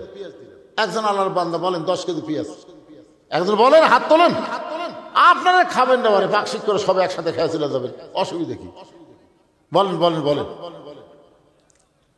একটু জিকির করেন লা ইলাহা ইল্লাল্লাহ, লা ইলাহা ইল্লাল্লাহ, লা ইলাহা ইল্লাল্লাহ, লা ইলাহা ইল্লাল্লাহ, লা ইলাহা ইল্লাল্লাহ, লা ইলাহা, লা ইলাহা ইল্লাল্লাহ মুহাম্মাদুর রাসূলুল্লাহ সাল্লাল্লাহু আলাইহি সাল্লাম। লবণ লবণ আনোয়ার দিছে হলুদ। পেঁয়াজ 10 কেজি দেওয়ার কেউ নাই। এভাবে হবে না। আপনারা কিভাবে চলান আল্লাহ ভালো জানে। এদের মাহফিল যে করতেছেন, এ কিভাবে টাকা তুলছেন এতগুলো? হ্যাঁ, কঠিন অবস্থা। কি দিবেন? কয় কেজি? এই লেখেন জাহিদুল ইসলাম, বাড়ি মোগল টোলের জাহিদুল ইসলাম, 10 কেজি পেঁয়াজ। জোরে বলেন মারহাবা। মন আপনাকে দিবার চাই না কেন? দিবার না চাওয়াই তো আখিরাতের প্রতি বিশ্বাস কম। যারা দিবেন সর্বসত্য ত্যাগ করে আল্লাহ আখিরাতে আপনাকে দিবে ভাইজান। অনেক মানুষ এখানে খাবে। এখানে 5টা দলের জন্য জান্নাত আশা করে, তার মধ্যে একটা দল হলো মুতাইমুল জাইয়ান, যারা ক্ষুধার থেকে অন্নদান করে আল্লাহর জান্নাত তাদের জন্য আশা করে থাকে। আমি শেষ কাটটা বলেছি, ওমান সাল্লাল্লাহু হাবিবুর রহমান একটা হাদিসে কুদসি বলেছিলাম। এখন আসেন মূল আলোচনায়। এইভাবে ঘেঙ্গা ঘেঙ্গা আদায় করা খুব কঠিন ভাই, আমার দ্বারা হবে না। আপনারা কিভাবে করবেন আপনারা ভালো জানেন। হ্যাঁ, ঘেঙ্গা ঘেঙ্গা এইভাবে আদায় করে দেবে, কার মধ্যে কি নিয়ত ঢুকেছে আল্লাহ ভালো জানে। ও আজ তো শেষ, আবার ওয়াজ কিরে পাতলা। ফজর নামাজ জামাতের সঙ্গে আদায় করা লাগবে। এ ওয়াজ শোনেন কি? ওয়াজ শুনতে শুনতে যারা ফজর বাদ দিবে, লঙ্গি খুলিয়া মাথায় পাগড়ি পরিবে। আল্লাহ রাসূলকে ওমর ফারুক বললেন, ইয়া রাসূলুল্লাহ 5 ওয়াক্ত নামাজের মধ্যে 3 ওয়াক্ত তাড়াতাড়ি, 2 ওয়াক্ত লম্বা কেন? আসর, কিছুক্ষণ পরে মাগরিব, মাগরিবের কিছুক্ষণ পরে এশা, কিন্তু এশা থেকে ফজর, ফজর থেকে জোহর লম্বা কেন? আল্লাহ রাসূল বললেন, ফজর থেকে জোহর পর্যন্ত আল্লাহ লম্বা সময় দেওয়ার কারণ হলো ওই সময়ের মধ্যে খেতে খামারে কাজ কাম করবে, ব্যবসা বাণিজ্য করবে, চাকরি বাকরি করবে, কুলি মজুরি করবে। এইগুলো করতে গিয়ে শরীরের যে ক্ষয় হবে, শরীরের যে ক্ষয় হবে, এশা থেকে ফজর আল্লাহ লম্বা সময় দিল। ওই লম্বা সময় ঘুম পারলে ওই দেহের ক্ষয়টা আল্লাহ ঘুমের মাধ্যমে পুরা করে দিবে। এই জন্য আল্লাহ বলেছেন, নাওমাকুম সুবাতা, ঘুম হলো জান্নাতের নিয়ামত। সুবহানাল্লাহ কর। এবারে এই ছোট্ট বাচ্চা, উনি আবার ভিডিও ম্যান হয়ে গেছে রে। কিরে বা? ওরস শব্দের অর্থ হলো ওরস। ওরস এটা ঔরস থেকে ওরস, আমার কথা বুঝলেন? একজন আল্লাহর ওলির ছেলে, একজন এরকম করতে করতে ওনারা ওরসকে ফার্সি শব্দ বলা হয়েছে। ওরস মানে আল্লাহ আর বান্দার মধ্যে মিলন হওয়া। মিলন বোঝেন? এই মিলন মানে এখানে আল্লাহর অনেকগুলো বান্দা আসবে, এখানে আল্লাহ রহমতের ফেরেশতা আসবে, কোরআন হাদিস থেকে আলোচনা হবে, লাস্টে তাবারক হিসেবে কিছু পাবে।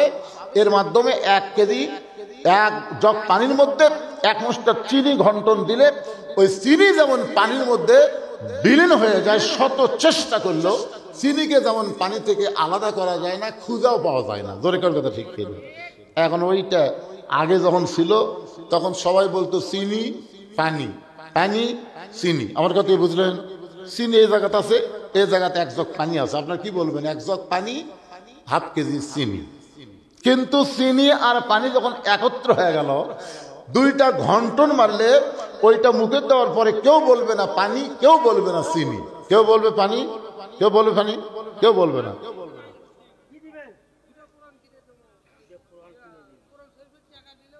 টাকা টাকা কোরআন শরীফে কি করবো আমরা?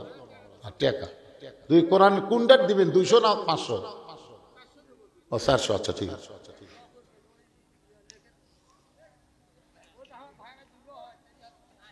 আচ্ছা ঠিক আছে বাবা, অসুবিধা নেই। কি বলবেন এখন? ওটা মুখে দেওয়ার পরে কেউ চিনি বলবি? কি বলবে? শরবত। কেউ পানিও বলবি না, চিনিও বলবি না, আলাদা একটা নাম হবে। তো আল্লাহ এবং বান্দা যখন ইবাদতের মধ্যে সামিল হয়ে যায়, তখন বান্দা আল্লাহ এমন একটা অবস্থায় পৌঁছে যায়, আল্লাহও থাকে না, বান্দাও থাকে না, আল্লাহ ওয়ালা হয়ে যায়। ধরে বলেন কি কথা কয় না? লোকটা বড় আল্লাহওয়ালা রে, ওর মধ্যে কি আছে? ওয়ালা আছে, আল্লাহ আছে, আছে না নাই? তো ওরসটা হলো ঠিক ফার্সি শব্দ, বা একে যা আরবিতে বলা হয় আল্লাহওয়ালা, আল্লাহর অত্যন্ত মোত্তাকি পরহেজগার বান্দাদের মিলন মালা। ধরে গেল সুবহানাল্লাহ। কিন্তু ঢোল তবলা যেটা এখানে লিখে দিল গতকাল নাকি হয়েছে, এইটা আপনার বলেন এটা কি জায়েজ হবে? তাহলে এই না জায়েজে কাম যারা করতেছেন তারা তো চিন্তা করা লাগবে ভাই, জান যে আমাদের 33 পাসি, কিন্তু বাকি 33 হলো না। এই 33টা হলো ওয়ালা তামুতুন্না ইল্লা ওয়া মুসলিমুন। রূহের জগতে আল্লাহ আমাদের পক্ষে ছিল, দুনিয়ার জগতে মুসলমানের ঘরে আল্লাহ কবুল করলো। মরার সময় মুসলমান হয়ে আমাদের মরতে হবে। মুসলমান হয়ে যদি মরতে পারি, এই যে 3 জন ওটা মারতেছে দৌড়, দেখছেন? জামাত দৌড়, মেলাত কি জান একটা হতে যান।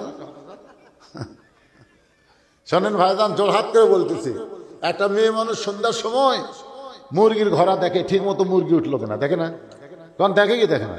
একটা মেয়ে মানুষ সন্ধ্যার সময় মুরগি দেখে, ঠিক মতো উঠলো কিনা। সন্ধ্যার সময়, রাত 10টার সময় কেউ দেখে না, সন্ধ্যার সময়। একটা মরদ মানুষ সন্ধ্যার সময় গোয়াল ঘরে গরু ছাগল উঠলো কিনা, এটা কখন দেখে? কথা কয় না, কখন দেখে? তাহলে আপনি কত বড় চালাক, মুরগি হাঁসকে ভালোবাসেন মা, সন্ধ্যার সময় খোঁজ করেন।